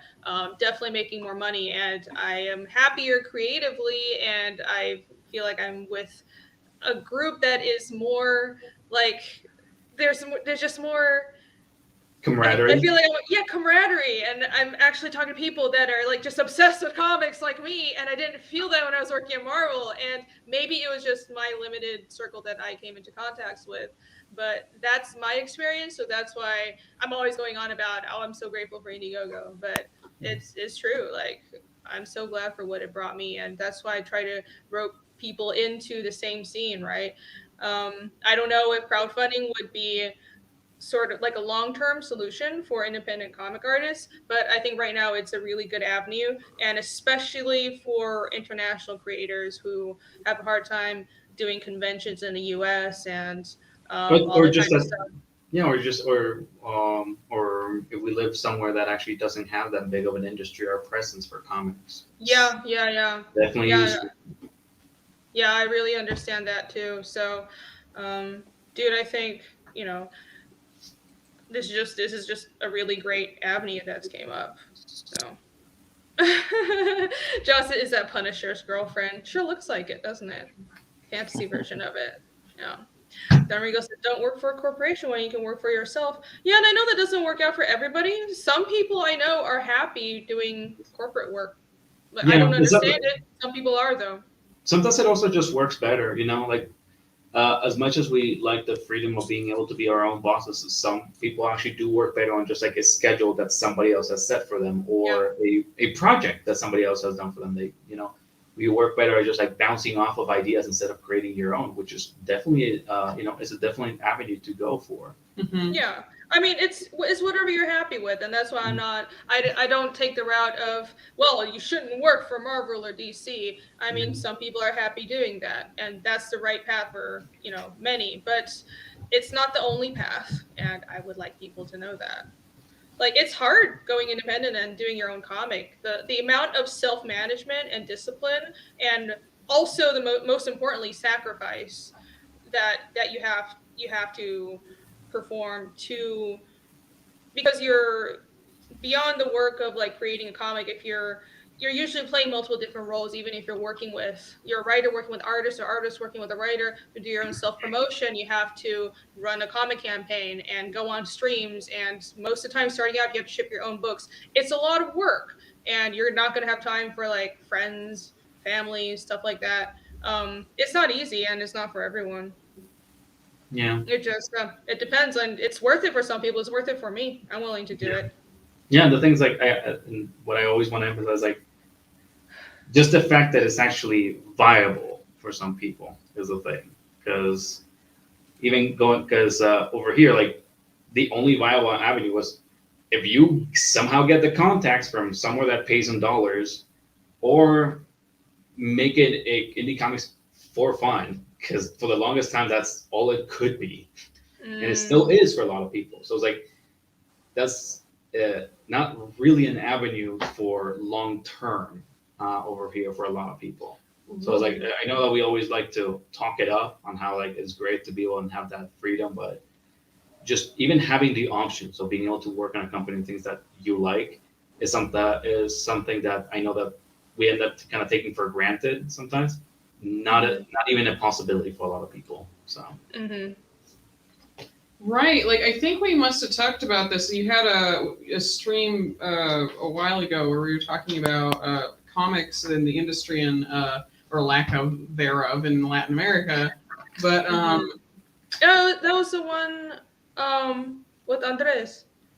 Yeah, I guess so. Yeah, like a big reason why Nick and I moved to Colombia is because we can work for folks in the U.S., but it's like it's more affordable to live here.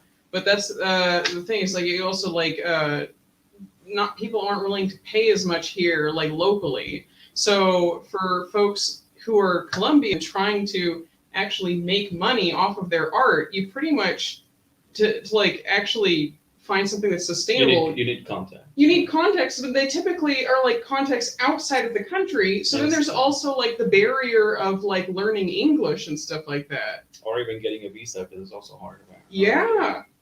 Yeah. It's really difficult to become like to actually sustain yourself as an artist. Like here especially, I think. You tend to have to jump. You know, you have to go most of the time go freelance and just pick up every single job. Like what Alejo was talking from the beginning about, trying out different contests is not different from what a lot of artists do here. We're constantly just hunting down any project that is just out there to just add something to the portfolio, because the opportunities are not local. Yeah, that's what I see Yvonne doing day and night. I'm like, why are you doing contests? Like, do actual paid work. And he's like, there is no paid work. Yep. Like, that's how you get that's how a lot of people get eyes on them. Right. Damn, yeah, that's rough, dude. Mm-hmm. It really is. I think, as hard as doing comics even in Europe or the United States or Canada, North America is, it's even harder for people in other parts of the world. Yeah, I keep thinking back about that. One of the speakers that we had on the earlier episodes for that comic Krishna Kid, and how the artist that was working on that was. I remember that the writer was talking about how they didn't want to like disclose the name of the artist until the book was done, so that nobody would steal it. It's like that's one of the things. Like it's so hard for a lot of people to get these jobs and to even get opportunities. So I felt like it was so unfair to not let the artist's name be out there, so that he can start gaining traction, building up for a future, because those opportunities are hard for a lot of people. And just taking it for granted like that, like yeah, they'll get some later. It's really unfair, especially for someone that is just, outside of their purview, that probably does not have the choice of speaking back about it. Mm-hmm. Wise Guys Entertainment says, looking forward to when I monetize. Yeah, me too. I need to right, that's still going. Yeah, I need to talk. I've had like the amount of fuckery I've dealt with in the last like 2 weeks is just unsurmountable. I mean, things could always be worse, but I've had like multiple people I had to email chasing down like problems I have with like my business or other things. So YouTube monetization I'll look into that, but it's the least of my concerns. Yeah, things are complicated. It must be the holiday seasons. It's just, man, everyone's busy. Shipping is chaos.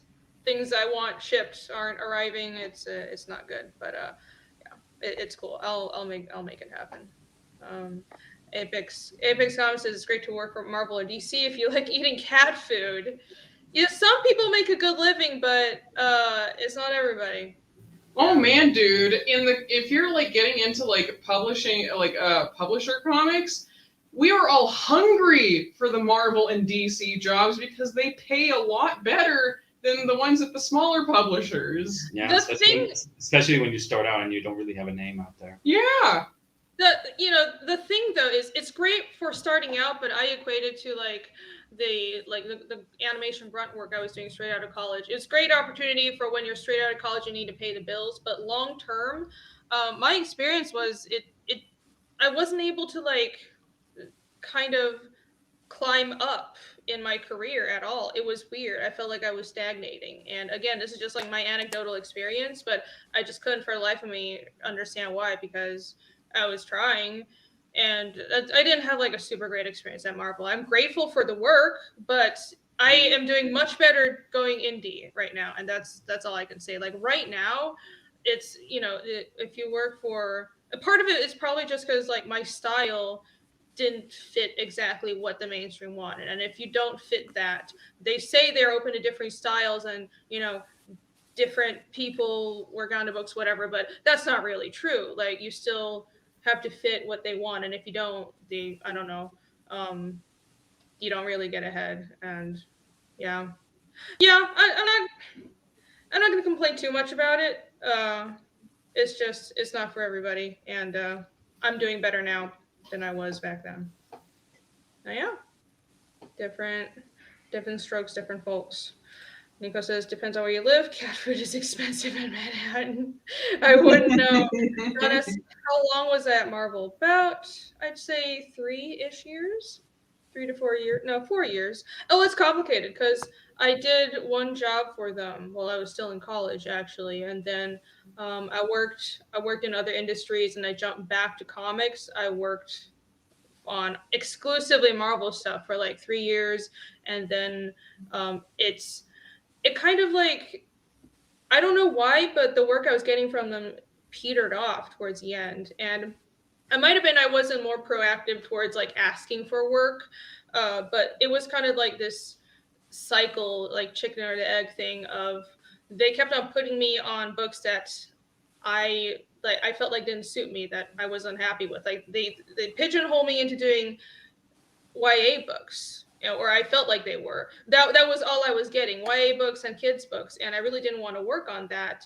And at the same time, I moved back to Taiwan in a similar situation to Nick and AC to save money, and so I could, like my money was worth more in Taiwan, and because I was making American money, and also so I could like start doing my own comic. Like I moved to Taiwan with the intention of, okay, I want to do comics full time. If I live in America, I can't focus on like doing my own project. And that's when I started writing Fiendish. So I had already decided I wasn't going to do mainstream comics forever. I was going to break off and like work on my own style and like start writing my own story. So kind of like the work from Marvel petered off at the same time, and I just kind of never asked for more work for them. It was like kind of a weird situation. So if that answers your question.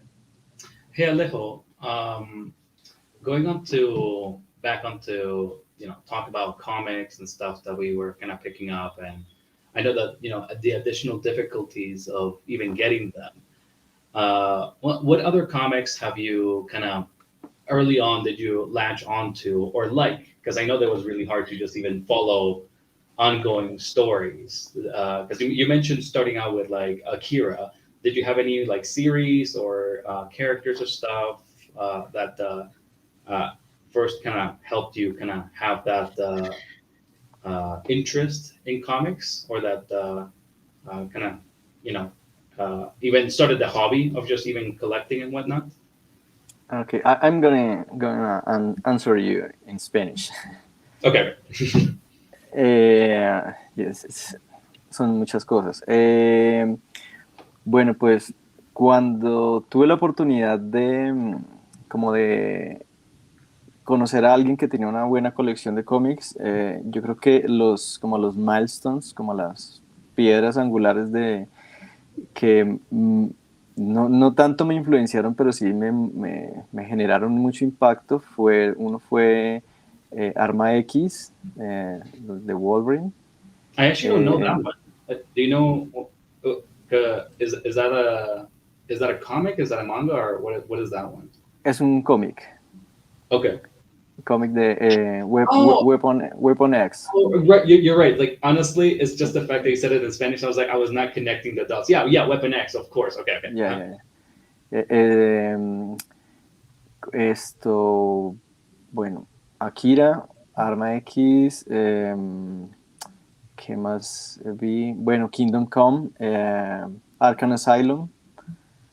Yo creo que esos fueron como los más importantes, pero el que definitivamente me marcó fue Akira. Y pues porque tener ese gran volumen de páginas y leerlos una y otra vez, para atrás, para adelante, en todos los sentidos, porque pues es un manga realmente, o sea, todavía sigue siendo una de las grandes obras. Y pues sí, yo creo que realmente eso, y lo demás fue animación. O sea, el primer choque que yo tuve o sea, no solamente fue Akira el cómic lo vi después. Primero fue ver la animación de Akira. Oh yeah, sí, yeah, like yeah. So like Alejo was saying that for him it was like obviously finding friends and contacts that actually had collections of comics, which I know it's gonna garner the question for me later, like, how did they get them? Because it was someone that always had the comics, but where do they start getting them? De Mexico. Yeah, there. Oh, there you go. Okay, no wonder. Yeah, Huh? it was a friend from Mexico. Oh. There you go. So, yeah. So he says that, yeah, he started out obviously with Akira, but then also the Weapon X comics and Kingdom Come were definitely ones that really influenced him. But even then, he says like really, really big focus on Akira, especially on how many times he read it, and then obviously combination of that and the animation. Because yeah, dude, like that's what we would get here. you oh yeah, and he also mentioned that one of the big things was the having been able to grab that Akira comic is like it was a lot of pages. It's not just the artistry, but it's like actually having a full story and having all those pages to go through, because that is a big challenge here. You even when you have a good quotation marks a good store, you'll get like one or two issues just random like Superman 58 and then Superman 120. It's like cool, I guess they are part of the same series. So I was like, yeah, you couldn't really keep up with it. It was not even an option. One of the challenges in the US is like, how do I keep up with all the books that I want? I guess, I have my budget for going into the comic book store, but here it's just like, I can buy the books that are here, or these ones that are completely disconnected, and this one that is really badly printed. So it gets with all these little things on top of them. So of course, the first one that you got, a big book with a full story and a lot of pages to just go over and over with. And I completely empathize with that one. I think I told the story too of having started with a particular comic. I think it was a 0 hour book, and I was not used to actually finding something that had like a beginning, middle, and end. And so like I had that one comic and I read it over and over and over, and it fell to pieces because like that was the one full comic that I really had. So yeah, it was a bit of a novelty to be able to actually get a full story. It was just most of the time so I was like, oh, Superman is here with this guy. He says he knows him, and this bad guy, he's the bad guy, right? It doesn't say, but he's punching him. So.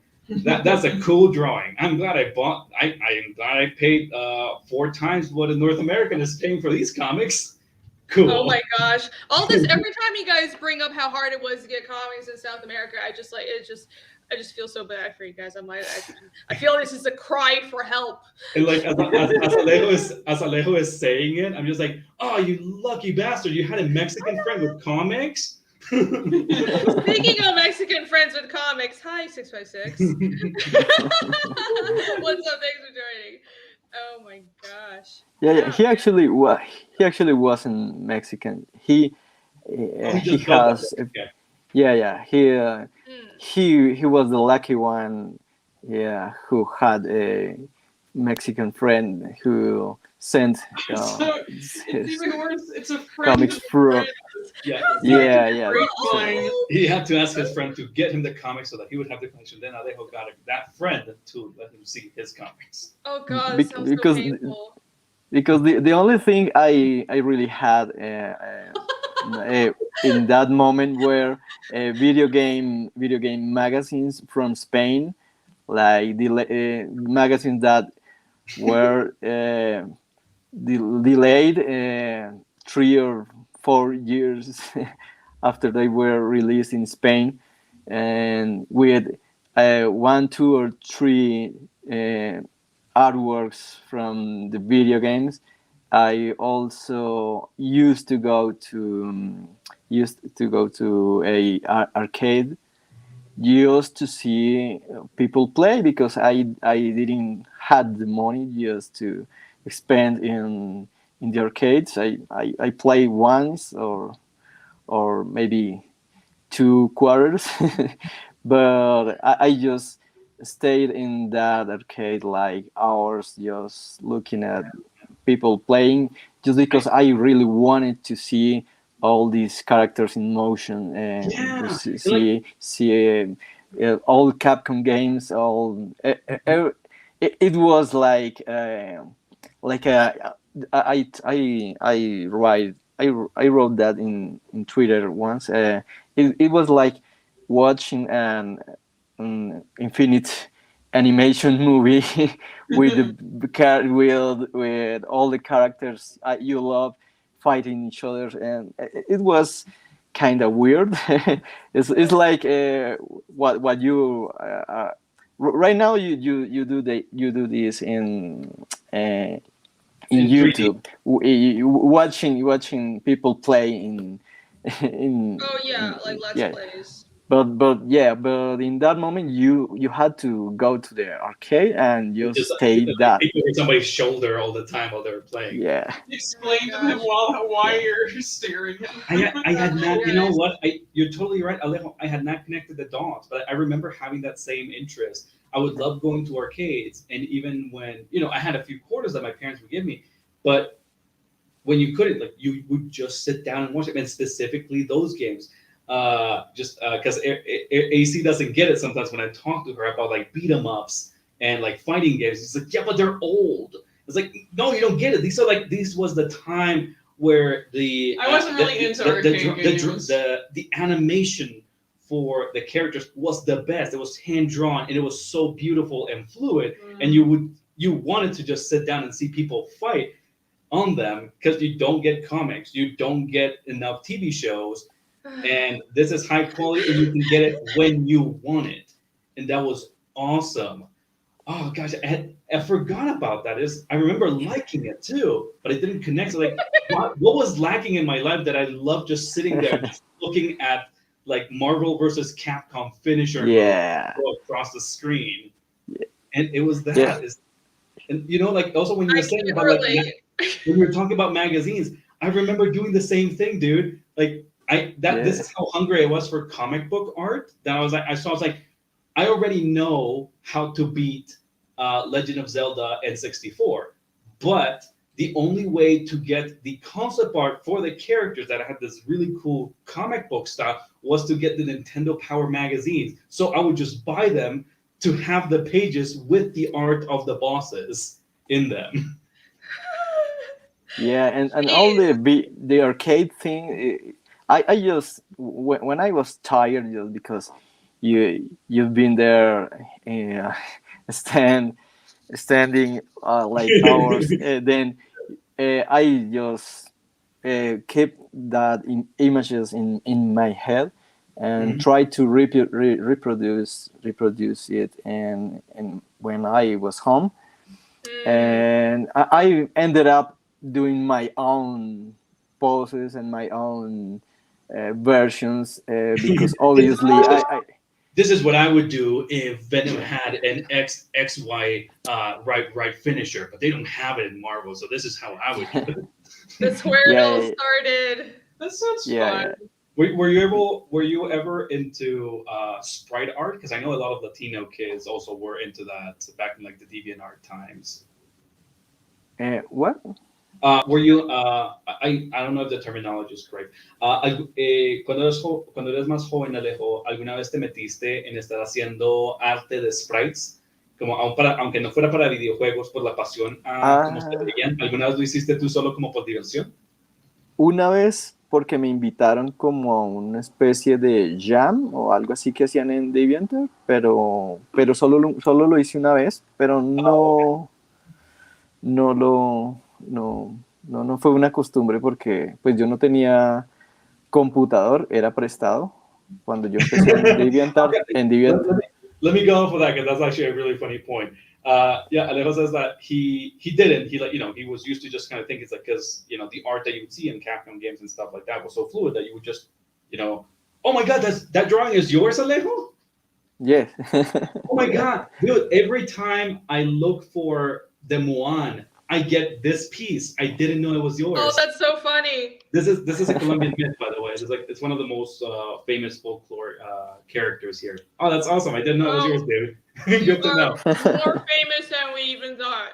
But yeah. So like Alejo was used to just like thinking of drawing them just traditionally, and so the only time that he actually ever did peruse doing some sprite art is because he actually got invited in a DeviantArt group that they were doing an art jam to do it together. But it was not something that he was used to because at the time he couldn't even think about doing sprite art because the computer was not even his; it was borrowed. Oh boy! Wow. Oh boy! Oh boy. You like do it hand drawn and just draw pixels. Just drawing the little box. No, that doesn't. Help them. Get some graph paper. The struggle is real. I think you know what it was like. I forget when it was, but I remember looking at Look at that beard. the history of like the Ultima games, and I forget what the name of the guy that did it was. Like Richard. It's not Richard Garfield. It's Richard something. But whatever. He actually, because he didn't have a computer at the time or one that was powerful enough, the way to actually do computer graphics was actually you had to actually draw the thing by hand and then like feed it onto this machine and then just like slowly fill in the code for where each dot is so that you could actually have images. Like he made like the first little animation on the bottom of the Ultima games of this little group of little knights walking over and a dragon just like breathing fire and then they just die as little skeletons. Oh, and that sounds like that took a ton of work. It was like a combination of traditional old-timey animation of just like drawing it by hand and then a bunch of coding of just like figuring out how to piece that together. Loving that monster. Oh my gosh. AC is just like fangirling this entire stream. Yeah, excuse me. I really like. There's nothing wrong with that. I really like how that neck came out of Alejo. Yeah, that is really cool. I love it. Yeah. I like to play with all kind of anatomies, animal and human combinations. Oh yeah. We are fans of monsters over here. I didn't know that, Alejo. I see you drawing muscular guys and girls so often that I didn't know that you actually like doing anthropomorphic or just like creature-like characters. I always see your buff Street Fighter-like characters. I love to have fun with creatures. They are mostly in my hidden sketchbooks. Right. Because It's fun too. I like it. Yeah, it makes me think about how like Irene got typecast a lot for drawing like pretty characters, and you got typecast for drawing your buff Street Fighter characters. I love these. I love these weird proportions. Yeah, those are fun. Yeah. Down Goes Solo asked, I wanted to address this real quick. Do you have other creator-owned projects before Fiendish Beef? Other than the question, Down Goes Solo, I got your email. I will reply to it, but I can also just tell you right now, hopefully you're still watching. I had already sent your artwork, but it's supposed to be there by Friday, so I don't know if you'll be there. I will email you with the tracking number, because I already sent it. I sent it, when did I send it? I already mailed it out. But it's supposed to be there soon. So yeah, hopefully it gets to you all right. Oh, and other creator-owned projects before Fiendish. I did, but nothing that really panned out. I was doing like a webcomic called Shaman Child, but I kind of just like dropped it because it wasn't going anywhere. And I don't know. I felt like I could do better. And I put a lot of like some parts of what I wanted to do with that project into Fiendish. Like I feel like what I'm doing now is what is really right for me. So nothing else that's out there that you guys can find. Oh, I thought you still had some of the Shaman Child stuff out there for people to actually be able to find it. I probably still have like the old Blogspot website up, but I don't know. I took all of the pages down from like my website, like my actual. Oh, okay. Because I was gonna say, I thought I remember seeing the Shaman Child on your DeviantArt. Right, it's probably still buried in my DeviantArt, but like, I took it off like featured galleries and stuff because I'm like, yeah. I only got like 30 pages into it. It wasn't going anywhere. Yeah. I hadn't figured out what I wanted to do yet, what kind of story I wanted to tell. Yeah. I was so young. I just didn't know what I was doing. Oh, hey, you know what? That's actually going off of that. One of the things that Alejo says that he really liked about being able to get into this new project was that the synchronicity of having a writer that actually knows what you like. And that's also a conversation. Irene always is talking about how she never really, she got typecast and she never really knew how to or when to express herself about what she wanted to do in her comics on her time in like Marvel and whatnot. So like Alejo, what specifically in the comics that you're working on? What is it that you like doing? What kind of stories or what kind of characters? What kind of stuff do you prioritize for it to be an enjoyable project for you, and that makes it your own? Well, I don't know how to answer that exactly. I think this it's a mix of things.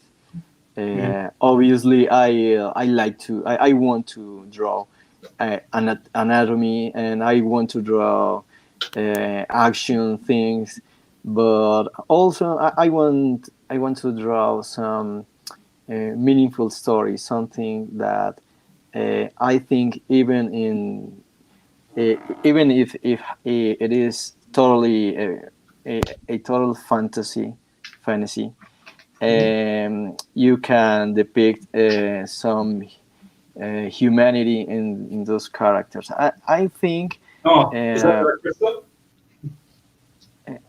What? Is that from the Dark Crystal? Kind of looks like a little Oh no! It is just a random sketch. Okay, I But thought yeah, it looked like. I thought it was a Gale flick. It looks like from that. Oh, I love Yeah. that mark making. Yeah. Sorry. So yeah, you were saying don't that interrupt like you. being able to actually draw some story value out of things, even if they are indulgent or like action packed. Yeah. I think I like action. I like creatures. I like everything like that. But uh, not just empty action. Not just for the sake of drawing bodies moving and punching, and that's not enough. And I think you need some kind of, I don't know, deepness or Some kind of an uh, anchor for the story to be able to actually like put yourself there also emotionally. yeah, totally. Yeah, I think what Alan knows about it is I think everything around gifted gifted rebels and all his stories are has the have this kind of deepness, and these broken heroes these um, characters had a lot to tell, and I want that challenge, because um, is beyond the drawing. Is more like how you understand the characters, and that's really difficult. It's not only doing nice bodies or nice lines or ink or whatever. You have to understand what is the point of that drawing story, and this is really what I really want to draw, and obviously enjoy myself drawing these muscular and guys, and You don't this say. is the, yeah, this the fun with the challenge. This is what I really want. Mm-hmm. On that note, I love Alejo, another point that I wanted to bring up here is that one of the changes that I think oftentimes happens going from like illustration over to comics is that on illustration, a lot of times you're kind of more at the mercy of what the customer wants, because you're trying to, just as how we said about trying to adapt your own style, sometimes even the mood, the colors, and all this. You're trying to actually fit what the project demands instead of trying to like add more personally. Have you felt any particular change or something that you like about the more cooperative process that kind of comes with a comic book? Having someone be the script writer, but you as an artist also have like feedback to both build off of, or even have ideas on, or add and improvise on there. Have you kind of felt that a little bit more? Oh, totally. In illustration, you had to just stick to the thing they want. If you don't do that exactly what they are looking for, you're failing, and you all everything about changes or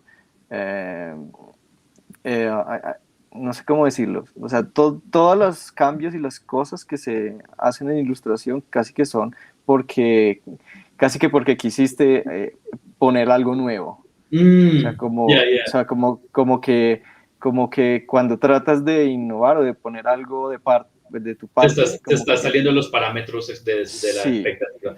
Yeah. Y So like he says like so the problem is like yeah, it's like how he said, you know, when you're working in illustration, you're trying to kind of fit in, and unfortunately, when working on that domain, most of the time when he has to do edits is when he actually thought to innovate or add something himself. So like Oh, you know, that's sad. innovating in illustration oftentimes gives you more work instead of less. Yeah, that's sad.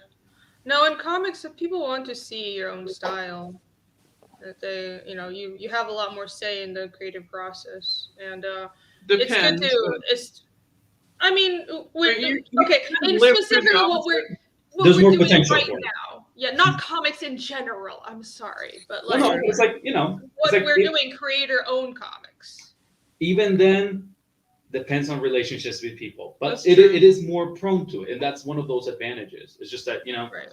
there are relationships where you know that back and forth is really not there. Sometimes actually just writers or people that are fueling the project actually do just want you to stick to what they said. You know, Yeah. I think we have that. Who's that? It's not Grant Morrison. I forget who it is, but like one of them is like one of these like famous writers is very infamous for like wanting to the artist to like, Alan Moore. Alan Moore. Yeah, they're sticking to exactly what the script says and exactly how the script tells you to draw it. So you know, Oh my it god. varies. It varies here and there. Yeah. Yeah. It's, you can get that even with indie comics, I Yep. guess. Mhm. But well, with how rare good artists that are willing to do indie books and crowdfunded books, though, I don't feel like you would have that much that problem very much right now. Yeah. yeah, and para agregar algo a lo que te decía ahora, pues yo creo que por eso es que también he estado, pues, como que trabajar Hambriento de- con Adam, no trabajar con Adam ha sido muy bueno porque incluso en el trabajo de ilustración que he hecho pues, que he hecho con él, puedo decir que he Buen hecho con espacio.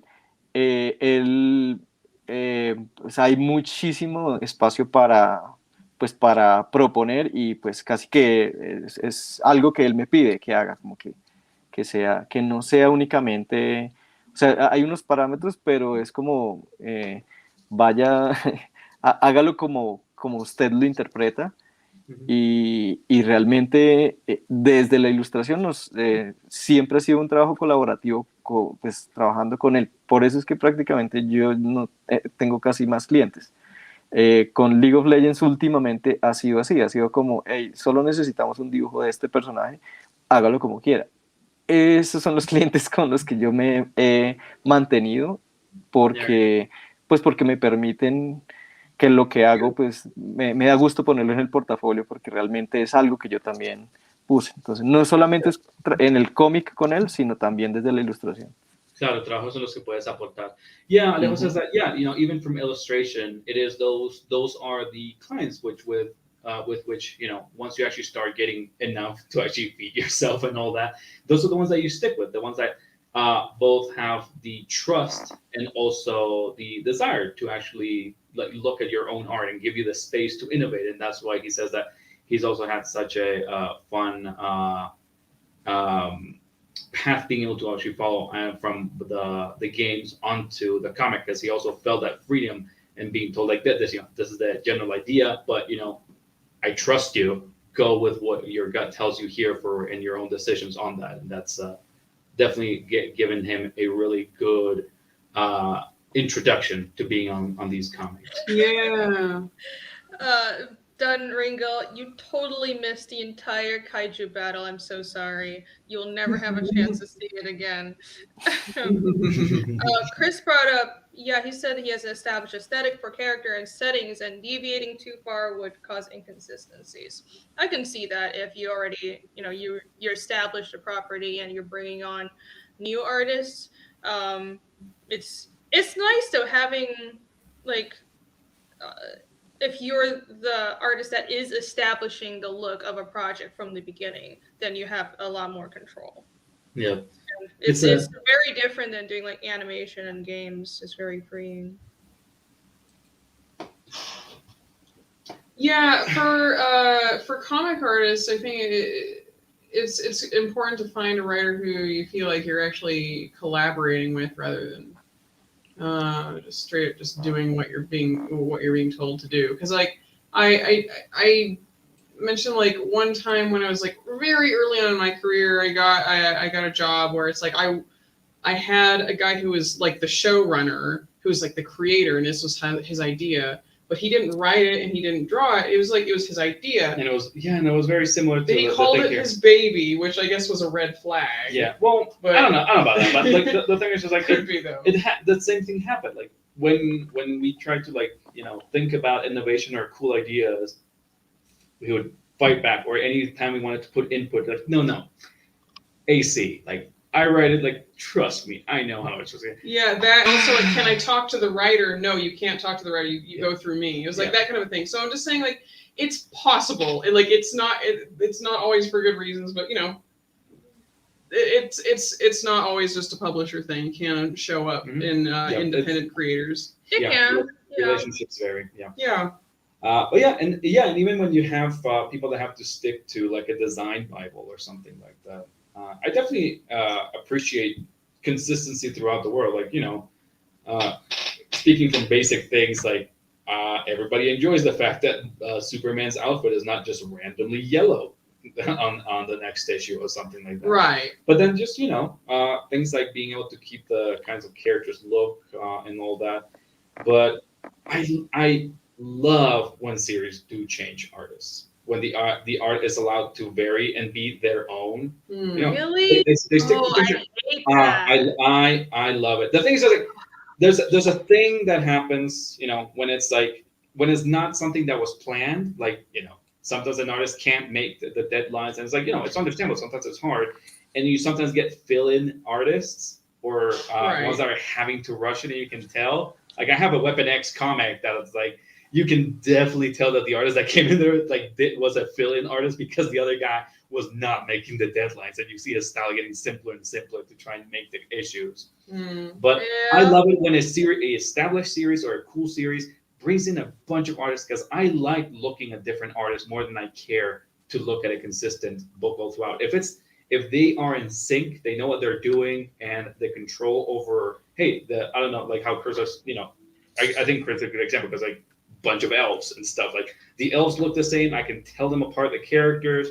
I love looking at the monster in different styles, like an Alejo style, and then like somebody just jumps to, I don't know, like an Irene style, or like someone that draws like a Chris Schweitzer. Like, I think that's great, and it can change the mood and perspective on these things because it's kind of like when you read a novel or a book, and you're forced to kind of come up with those visuals, and then you see the TV series, like, oh well, I imagine that Daenerys' dragon is looking way cooler than this or something like that. Oh And my gosh. I like the variety. It's like it's different artists that come up to that and give you a more well-rounded idea, and also give you it establish the notion that it regardless of what it is, every one of these things is just an interpretation, and you're allowed to get that and subconsciously even allow yourself to redesign or reinterpret and kind of just juggle those creative muscles in your head. I love that stuff.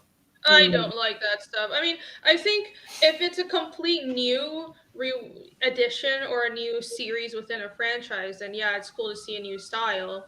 Like, I don't mind that the new Ghost in the Shell Arise is a different art style than the old, like the Kenji Kamiyama Ghost in the Shell or the original movie Ghost in the Shell. That's cool. My problem with Arise is different than the style. It's the writing. But like when within comics, when in the same run of a comic, they jump between different artists that have wildly different styles, that really bothers me. That takes me out of the story. I'd rather they stick with one artist for at least like this one arc. Like every arc is one artist at least. Like I understand you can't have the same artist on every Superman book, but it's just like maybe it's because I grew up with exclusively manga I just got so used to it. Like takes me out of the project so much when the art suddenly changes. Yeah, I thought you were talking about like never changes ever and all that stuff, but like No, I think I actually do. My preferences probably do line up with yours. I think I would prefer the consistency at least from arc to arc, but yeah. I do think that some books definitely work better to stay consistent, or at least certain projects. Yeah. But that is my preference, and I think like it's similar to when we talk about food, because like AC also has like when you go to a restaurant, she knows what she likes, and she'll order the same dish over and over and over. Like when I go to a restaurant that I want to try all the dishes. I want to see like this sounds weird and maybe not tasty, but all these weird ingredients, I want to try them. Because I want to see how that feels like, and I want to add to that palette, and I want to try something else the next day, and I'll go to that other restaurant on the other side to try it out next time. I like the variety, and I'm always looking for something different or shocking to affect me. And like for me, I'm like, I know what I like. This is what I'm paying for. I'm paying for what I like. It might be a personality thing because I tend to order the same thing. There you go. Not always, but like 80% of the time, I'll just order my Oh man, Alejo, that is such a Latin American thing. I feel like every other comic book artist from Latin America has a brawly piece. Yeah, you're right. You're right. I noticed this. This is true. Hun, where's your brawly piece? Yeah, hurry up. It is on my old DeviantArt. There is a brawly piece. Yeah, there's a brawly piece somewhere. Oh Brawly was the coolest. It is the most retarded movie ever, but Brawly was cool. Yeah. Oh gosh, and we had to hunt those on flea markets. You have to run down and like some guy just had a VHS lying around. It's like that could be a crappy bootleg re-recording of old episodes, or it could actually be the movie that it says it is. I'm gonna have to throw those dice and get that movie. Oh gosh. Damn.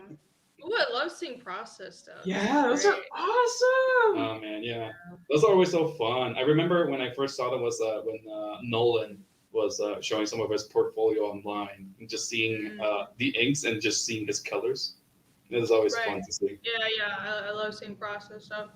Not to mention the edits. I like how the composition and the characters actually do change from place to place, and not just like one I don't like not like a seamless change. You can see them just kind of readjusting. That's cool. Yeah. So in the beginning stages when you're just trying to figure everything out and stuff, so you tend to have the biggest changes. Yeah, it might be more stiff, but then you realize like a little bit more of an angle, a bit more variety, centering the composition. That's so cool. This is also nebulous to me though. This is like an illustration stuff, so you go through all these like changes in like color and shading and all this stuff. Like it's all beyond me.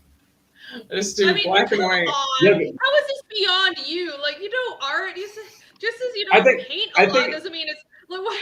Yeah, I think it's not the best words. I think AC does tend to go a bit more on extreme sometimes. When it's just like I don't think it's beyond your scope of it, but it's definitely out of what you're used to finding customary on the process for work, because it's like there's so much more at stake on one illustration than it is for each piece. So you don't really put that much editing into it from every stage.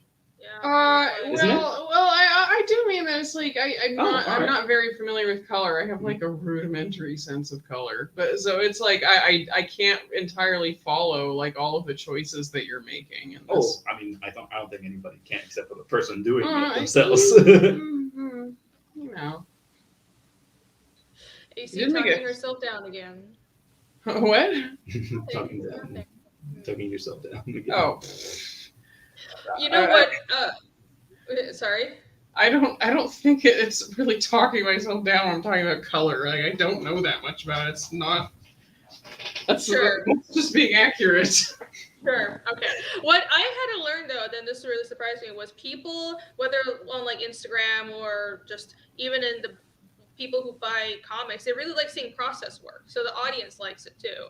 And I remember having that talk with you. And it might be like also other artists like seeing it, but like the audience loves seeing the process work. And it took me so long to like be able to share my sketches because it was so funny when and also frustrating, where for a while when I was really struggling with my style, people liked my sketchbook more than my final work.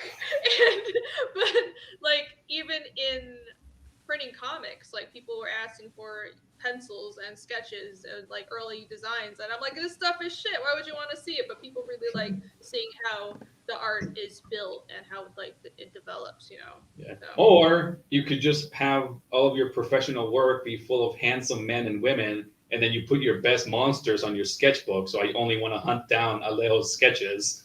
There you go. That's not necessarily his fault. I mean, most Who most organizes people who that? hire you? Who are gonna organizes like that pretty men and portfolio? women. You're gonna tell me his companies organize that portfolio? His companies want pretty men and women. He's got to put some in his portfolio. Too many. Too many. All monsters. No. Unfortunately, in this cruel world, Nick, most companies and most audiences want sexy peoples more often than they want, you know, awesome monsters. So I know this world is cruel to you, but it's just how it is. This is coming from a very biased source.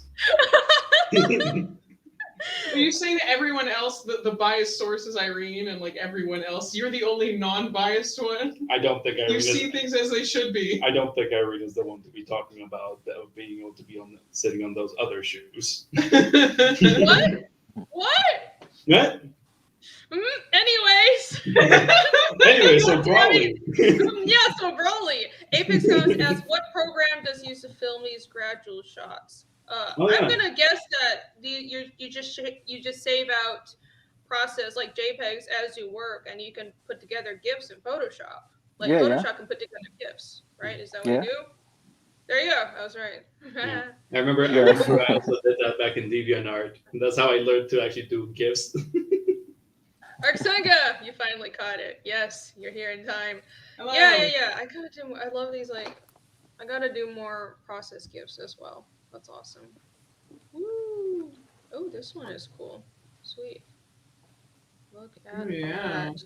What do you prefer doing more? I see. Well, probably like fantasy, right? Because I see some sci-fi stuff. But do you have like a personal preference for a genre?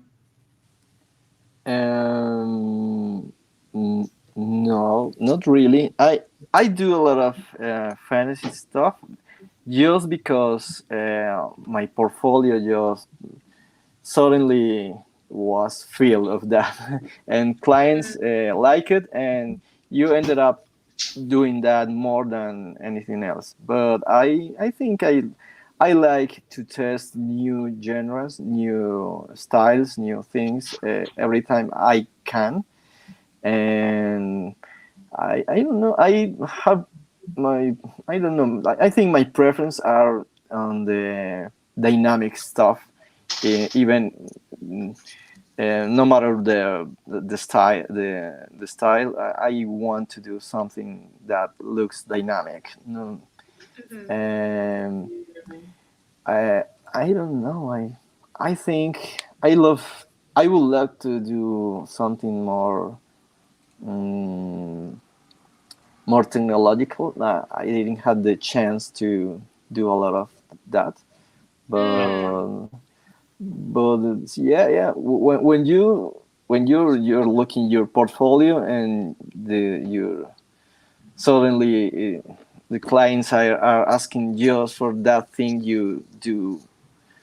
I don't know how to say it, but your portfolio is shaping, and that's what you're doing. Yeah, you start your life.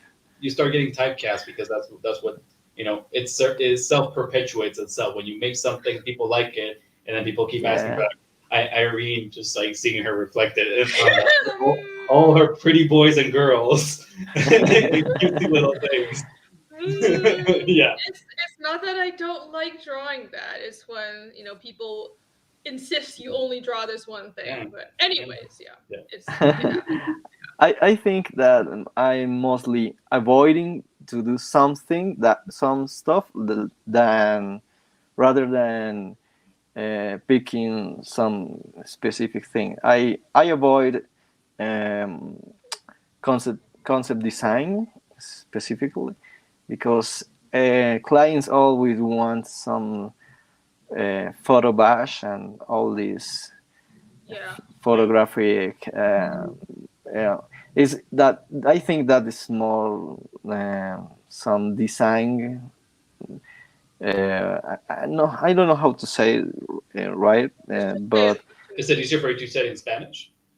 sí, no, que trato de no meterme en cosas tipo concept, o sea, que se vean como paisajes, como para películas o videojuegos específicos hiperrealistas, trato de evitarlo, porque o sea, porque me gusta más dibujar que estar haciendo fotomanipulación. Sí, creo que, Eso sí lo evito. creo que ese es el argumento que se hizo, ¿sabes? Después de que la fotografía fue inventada, porque entonces ya el argumento era como que ya no es necesario estar tratando de perseguir la fidelidad a algo completamente realista, porque ya existe una herramienta que hace eso automáticamente. ¿Sabes? Y el punto, la presencia del artista es poder tener, ¿sabes? El ojo y la creatividad para poder cambiar algo que no podría ser real, que no podría ser replicado de esa forma. But yeah, Sí, it's like, sí. like he avoids that concept stuff because it's not just the fact that it requires so much photo bashing, which is not a concept that he particularly likes, but it's just that the values that are pursued are those for being hyper realistic. And so he, just as he talked earlier, he always likes being able to cartoonize things, even to a certain degree. And I was telling him that that's like it makes me think about the values of certain art movements that came out from the creation of photography, because then the argument was that no longer is art really the tool to pursue realism. We now have a tool that does it automatically. Is now the ability to actually use the creativity and sensibilities of an artist to actually bend things and create images that can look realistic, but don't have to actually affix themselves to the rules of reality. I'm a little lost. What is photo bashing exactly? Oh, that's like on Photoshop or like concept art work, honey. Yes. You Photo get manipulation. yeah. So you get like a bunch of pictures. So you see like on like a lot of concept art, you see like textures or like backgrounds with like castles and like skies and stuff. Like they look. A lot of it is not actually drawn. Yeah. You just Yeah, that must have you're taken- supposed to take photos and just cut things up and paste Yeah, it. that must have taken like a million years. Like, no, not really. You just bash a bunch of pictures, then you draw over it so that they look like they're a seamless thing. That's what bashing. Yeah, that's why I was going to go into concept art, but then I decided not to because I realized that a lot of it is not about drawing. Like you just cut up photographs, and it's not. I don't know. It's just not fun. It's boring. It's boring. It is. It's like clients are constantly looking for this desire of polish, but like kind of. I don't know how else to put it, but it's just like kind of video gaming or like Hollywood-ish polish of how things are supposed to look finished and looking at and like on a poster for a movie, but it's more about how finished they are and not how creative or interesting the design actually is. Yeah. I just found it De hecho, hace poco salió una serie para la que trabajé de HBO que se estrenó aquí en Colombia, que se llama Mil Colmillos. Hice como unas 20, 30 piezas de concept art, de escenarios y todo era fotomontaje. No es que no me guste, pero como tal, fue un buen trabajo, pero no es algo que, o sea, es un poco tedioso, realmente. Yeah, Sí. I also said that like it's not like he it's not like he doesn't do it, because recently he says that a series came out on HBO over here that was like called A Thousand Fangs, and he did a bunch of pieces for it, a bunch of environmental pieces, and it's like he can do it, and it's like it can be cool sometimes, but it's like it is not very rewarding, nor does it's how do you call that?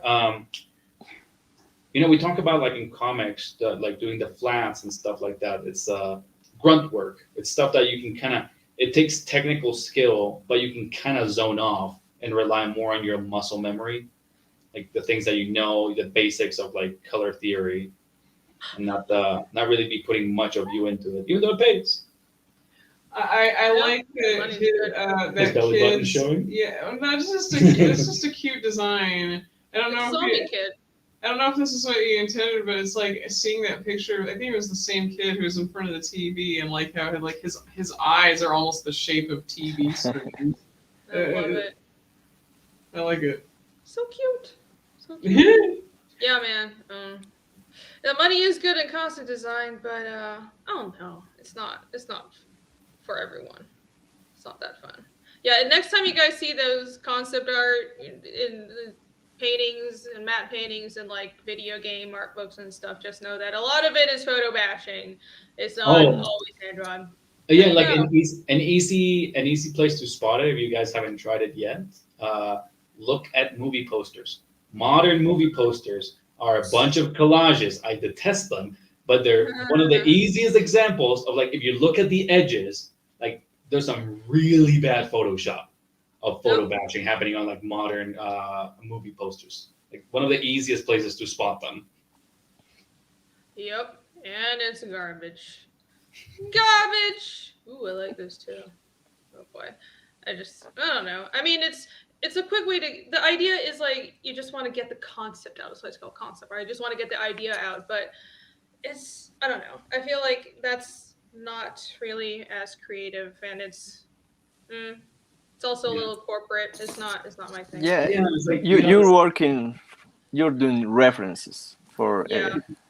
Yeah, like the thing is just like I feel like the tools original are designed to be like make it quickly and kind of get an idea out, but because of the again like we said like the amount of polish that can come out of it and just the quotation marks like professional look to it, it ends up being desired by a lot of companies or people that maybe don't even like actually appreciate the art in it, but just like the finished corporate product, and so it becomes like we talked before, it self-perpetuates itself, and now that's kind of like the look that is expected. So it draws out a lot of the creativity out of these kinds of pieces. ApexCon, which one looks like me? This one? Yeah, that looks exactly like me. What? Maybe that one? Maybe the girl? I think it's talking about this. Kind of, yeah. Yeah. Look at that. She's got black hair. Yeah, we have the same hair. AC's like, you don't look like that, bitch. Shut up. I don't think I'm that emo. That's probably me when I was 16, actually. I've pulled back on the emo-ness, though. Like the coolest 16-year-old. Like this, but about 200 times more awkward and annoying. That was me when I was 16. Oh man, more annoying than this girl? Yeah. I know. Hard to imagine. So, it's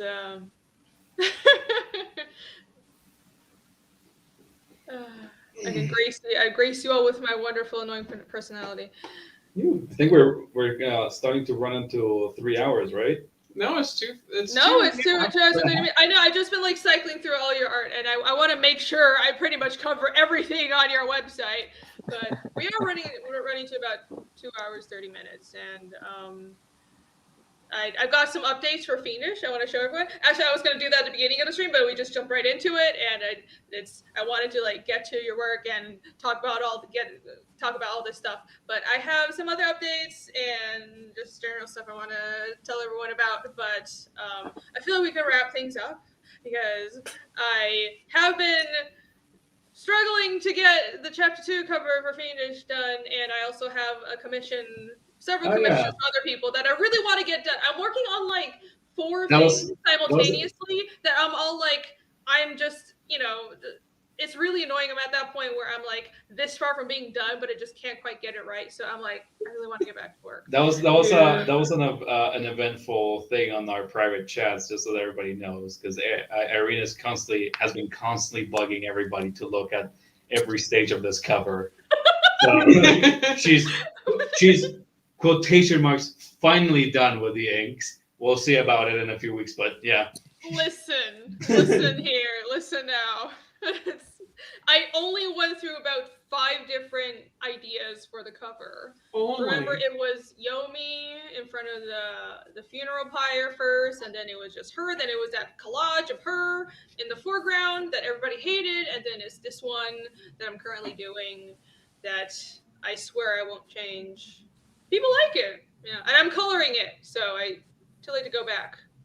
I probably will, but no, I like it. I'm not going to change it. Anyways, yeah. So I got that. I've got to finish the cover for the crossover I'm doing with Dan Plagle for Goblin Girl as well. Then I have I'm almost done. I'm starting to do. I have to do colors for the packaging art I'm doing for Johnny Phantasm. That's another thing. So yeah, Apex Comics. I'm not 27, but I'm gonna let you all think that. I'm working on way more than 4 projects at once. I'm also like, I have a day job doing other kinds of art. I still do, and we're really busy right now. So honestly, I'm like working overtime trying to, because they want everything, like a ton of stuff to get done before, the Christmas break. But also I was really slow on, I took more time than I expected last week. So now I have to catch up. It's a busy week for me, but that's just how it goes. It's funny, like when you're doing art, it's always either you don't have anything or all the work happens at once and all the shit flows in at once and just overwhelms you and buries you in like a mountain of shit. And I'm currently in a mountain of shit. You're welcome for that imagery. Well, now I'm thinking about it. Yeah, you should. All right, so everyone follow Alejo.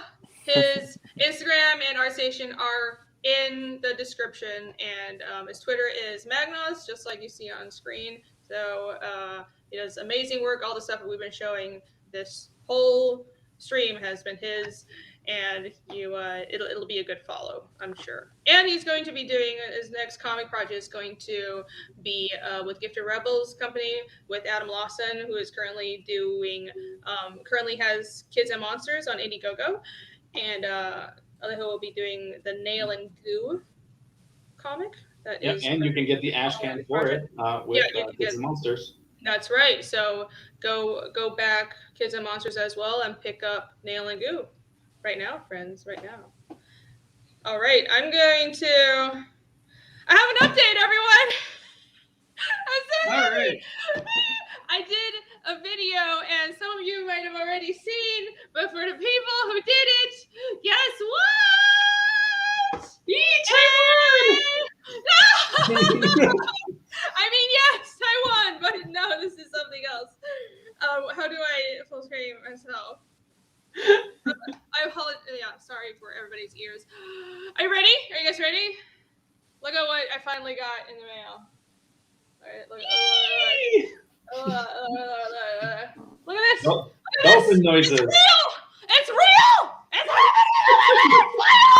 I waited like months for this, and like the past month, I just like the colors haven't done for like a month now, and I've just been running into printer problems, and it's been unpleasant. So not only have I had to switch printers because my original printer couldn't do the spot UV, and like this is exactly how the final book will look. Everything except for the spot UV on the cover. So this is the proof. This is the test print, and I don't have the final print run yet. We haven't done that, and it's going to be a few more weeks before we can do that because there is a huge nationwide paper shortage, like just general supply chain problems, but also there's a huge paper shortage. So it's not just the printer that I'm going with, it's every printer is running into supply chain issues. So it's going to be, I'm estimating like another 3 or 4 weeks until I get the books.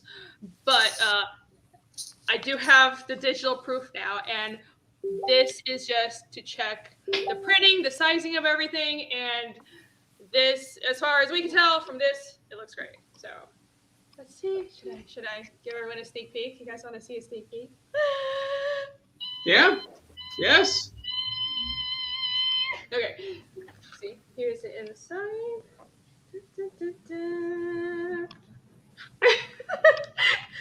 I'm sorry for blowing out everyone's eardrums. Yeah, at least from your camera, the colors look really like they turned out really nice. Oh, they did, yeah. I was a bit worried, even though I know Nick test printed some of the pages on his own printer, and I also did. But because the process that Nick used to color, he was coloring over my shading work, like pages that were already shaded. So I was worried that there would be too much K value and things would turn out dark. But pretty much. I mean, Nick knows what he's doing with like color profiles and stuff. It looks exactly the way it did as a CMYK files on the computer. So the color's printed fine, and I think at least this, like right now, this looks great. It's the color proofs are printed with inkjet printing. If you guys know anything about how to do print runs and stuff, it's not the same process as the final print run, which will be through offset printing, but generally like the colors won't differ that much. So this is basically what the final book will look like. Here you go. So yeah, and here's the back cover and the spine, and the cover is matte. And I'm going to like the spot UV will be like that's why I want to go with like I like doing a matte cover with like glossy text over here, and it'll also also have gloss on the logo here, and that's the effect I really like. And that's I had that for the grayscale book, so it has to match, right? And also it was a stretch goal, so my original printer for some reason couldn't do spot UV for the foreseeable future. Like I'm still not quite sure why, but since they couldn't do that, I had to switch to someone else who can. But I have found someone who could do the spot UV, and they have my files, and they're going to start printing as soon as they can get the all the paper and stuff together. Yeah. Yay! So I have this. It's not the final paper, but I have the test print. Yeah! It's real! It's happening! Congratulations, dude. I'm glad that you're finally being able to make progress on this. Oh, you guys have no idea how painful this has been.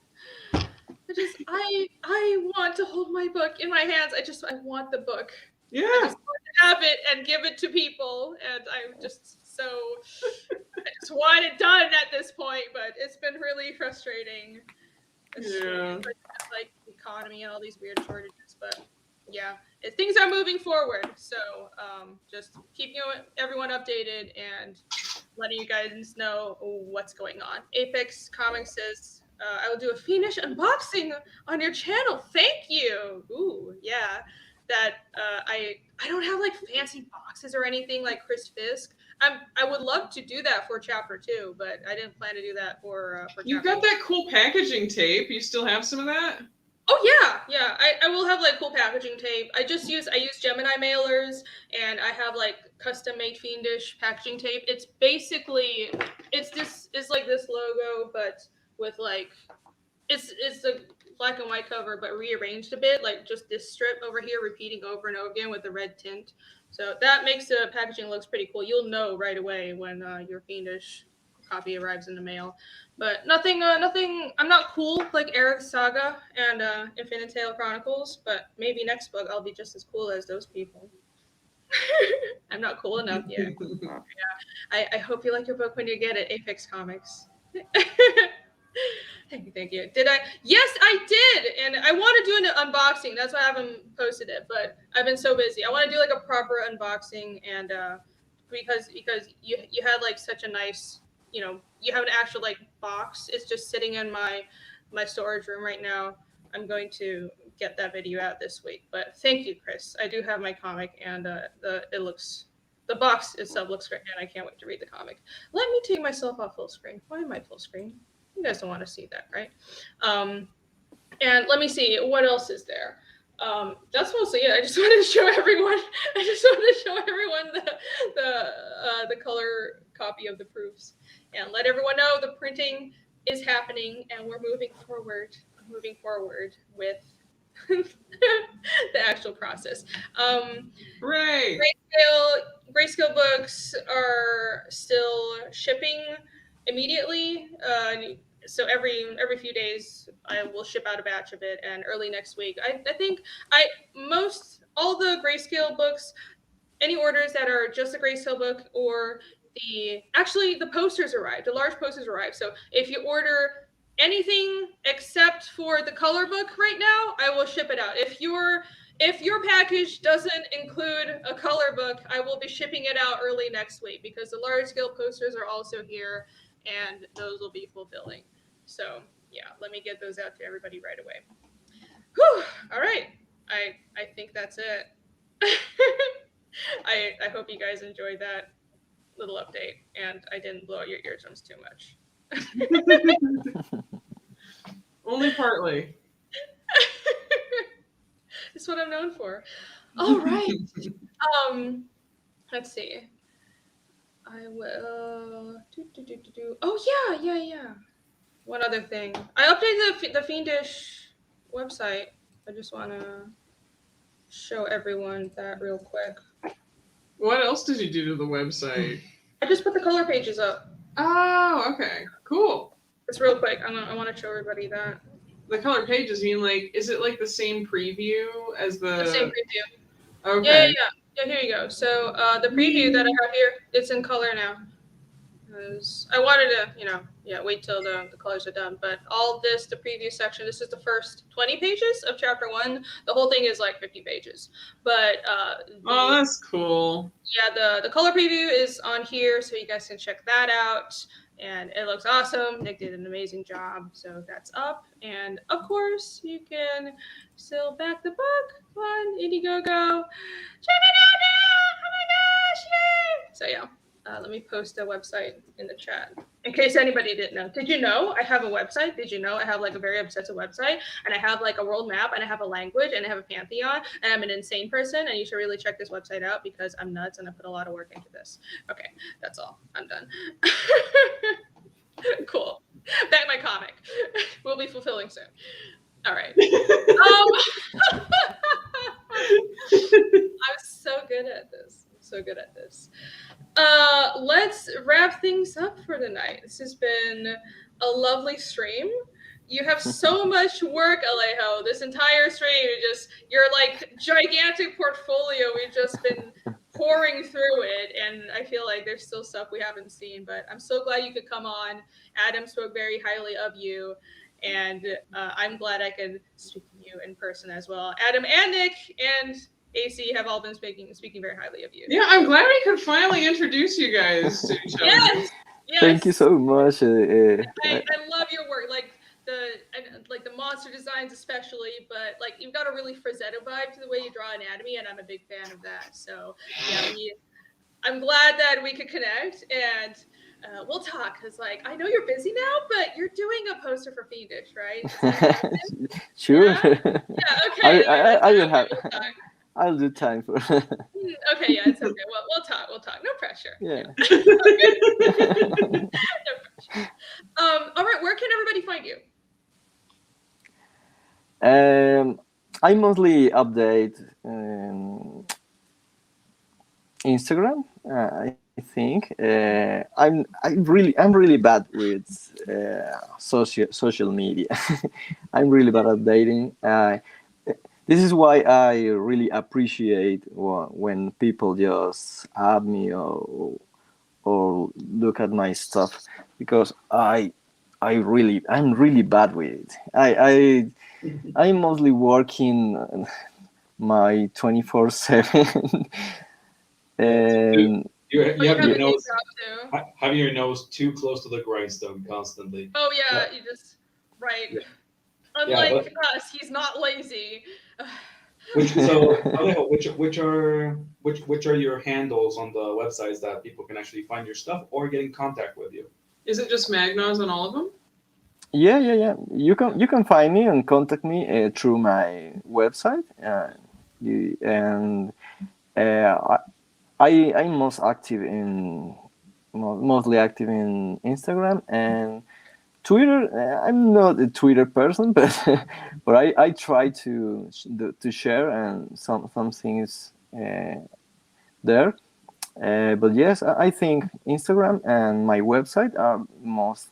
Obviously, ArtStation. Mm-hmm. I used to update that also. And you can find me as Magnozz in every every platform. All right. Right there. I am just. I'm not in DeviantArt. I just closed that account because I don't know. I just get bored of that. Oh Okay. yeah. Yeah. You know what? I know I'm dragging this out a little bit, but I got one more question for you. How did you Damn come up, Sure. it, AC! how did you come up with the name Magnozz? Okay, I don't know how to say that in English. In English, it is it is a mix of my name and my last names. Oh, there you I Okay. my name is Alejandro Moreno Gonzalez. I used the words from my two last names and my only name, and Just gonna shuffle them around. Yeah. yeah, and that just pop up. All right. There you go. Yeah, it's catchy. Yeah. It works. Yeah, I just want to have all that big large name in a small piece. Stop giving AC ideas. I'm never gonna compromise on my full name. Oh my god. We have to credit him as Carlos Nicolas Zamudio. Damn right. That is my name. Unless it doesn't fit, then we have to shrink it. And Shrink then, the font. Yes. Oh my. He insisted on having his full name on my book, so it was like, I'm gonna have to add my middle name too, so the typesetting actually looks even. Cool. Yeah, you're welcome. Anyways. That's cool. Well, speaking of your name, where can people find you at, hon? People can find me as Ink Imp on Instagram. There's an account on Twitter, I guess, and on Facebook. But I can be gotten a hold of at inkimpcontact@gmail.com. There you go.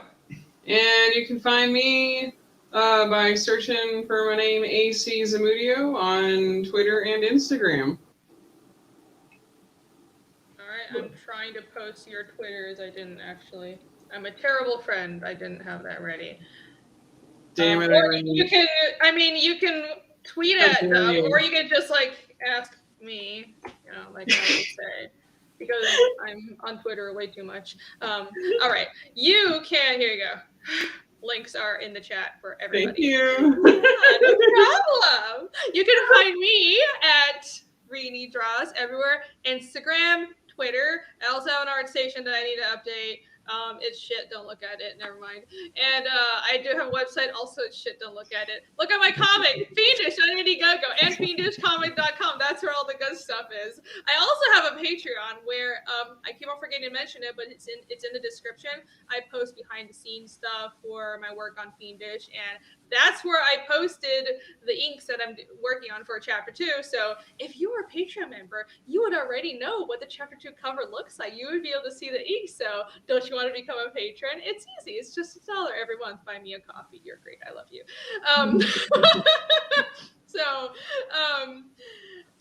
And of course, YouTube. Rini Draws.